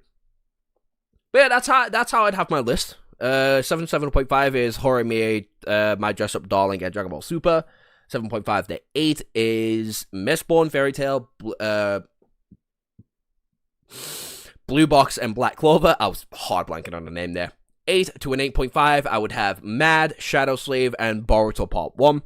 8.5 to 9, I would have Boruto Part 2, Jurassic Park the Book, My Hero Academia, and Boruto and Naruto Part 1. 9 to a 9.4, I would have A Fragrant Flower Blooms with Dignity, OG Dragon Ball, Naruto Part 2, and then do a Non the Book.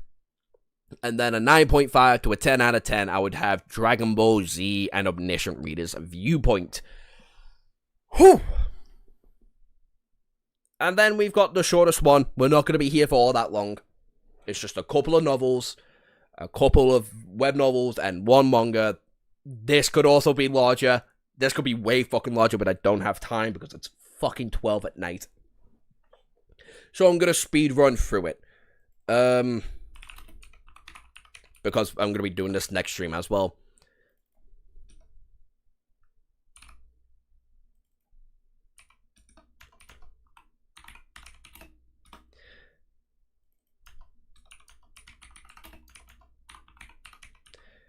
I spelled excited wrong. And not excited, excited, really excited. I know it's gonna be peak. Fuck it, I'll throw these two in there anyway because I know how they're gonna be. All you fuckers have done is gas upload the mysteries since I've started it. The next stream is tomorrow, by the way. Tomorrow about 6, it's a Shadow Slave live stream. Shadow Slave reading stream at the very least. Anyway, Lord of the Mysteries, all you fuckers have done is gas it up. And from what I've read, I'm actually really excited for it. And frankly, I don't have any more to say. You all fuckers know it's good. For the first 15 chapters that I've read, I know it's good. It's just long. Game of Thrones, I read the first novel. Holy fuck, is it amazing. There's 5 more of these fucking things. Unreal. I cannot wait. I know it's fantastic. I know it's never going to be finished. I still cannot wait. Really excited. Reverend Insanity. I literally had a Chinese viewer come into my comment section of my last stream and ask me when I'm going to be talking about Reverend Insanity. I will get to Reverend Insanity when I get to it. My expectations are high, just not really high. I will probably have Reverend Insanity at the same level I have a Heaven's Official Blessings first novel. Excited. I have Red Rising Trilogy. I've read the first book. I think the first book is really good. I would give the first book an 8.5 out of 10. It's cringe as fuck. Don't get me wrong. It has some weird government propaganda. It's kind of icky. But everybody's written to a fucking masterclass level. It's also an incredibly unique writing style that I've ever read from an author. And generally, I have heard nothing but good things about Golden Sun. And I can't remember what the third one's called, but I'm not actually excited for the third book because I've told it's not really my cup of tea specifically. I've got T-Bag.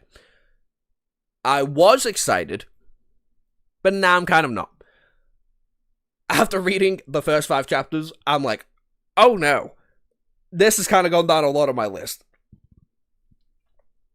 I'm still excited for the later half of the story. I heard it goes up massively. So realistically, I've got it like there. Like still below Red Rising, but I still like on that same level. But as of trying to read it right now, which will be next Monday, I'll be reading it with yous on the actual webtoon version of things. And then not excited. I have nothing. But I am excited for Hunter x Hunter. I've only read the first arc of Hunter x Hunter, which is the first 2 volumes. It's fantastic. I made a fucking review video ages ago. I should private that video. It's terrible. But generally, I fucking really enjoyed Hunter x Hunter. I've heard nothing but good things about Hunter x Hunter. It's probably going to be in that 9 out of 10 category. The next time I do a Tierlist stream, which will probably be next Wednesday or next Tuesday, whenever. But generally, it should be a good time. And that's everything. We spent like 2 hours on Shadow Slave character power rankings alone. Which, Kirbs, if you haven't seen it, here's the power ranking that we've got, everybody. Honestly, I'm quite interested how you view Fang Yun's philosophy. The first book is widely considered the worst in Red Rising. I know. Red Rising ain't got a web novel for me to read, so I'ma never read it. Red Rising, Golden Sun, Morning Star. I'm never reading the second trilogy. I don't care to read the second trilogy. For me, the middle of Lord of the Mysteries was the most I've enjoyed a book. I felt like the patty of a burger. The beginning after the end is best unironically when it's midway through and it gets rid of all the characters for new ones. Fantastic. Anyway, Quibs, here's the power ranking just in case you missed it. If you have questions, just rewatch the stream, bozo. Anyway, I think it's time we ended there. A nice 4 fucking hours. Thank you everybody for staying with me for the majority of this. What the fuck? I think we peaked at like 15 viewers at one point, which is insane. I hope you all enjoy the rest of your day. I'm going to sleep like a fucking baby. Don't forget to stay till tomorrow to carry on with Shadow Slave. We will probably try to get to 850, if I have to take a guess. If you ever think you aren't smart, you're smarter than people who think Goku couldn't beat Perfect Cell. Oh, could have beaten Perfect Cell. Fucking hell. I thought you was one of the people that thought Goku could beat Perfect Cell. Holy fuck. No, but Super Saiyan 1 Gohan is stronger than Perfect Cell. If you want me to go on a tangent on that one, I can do it all night. Anyway, bye-bye. Thank you for all watching. I hope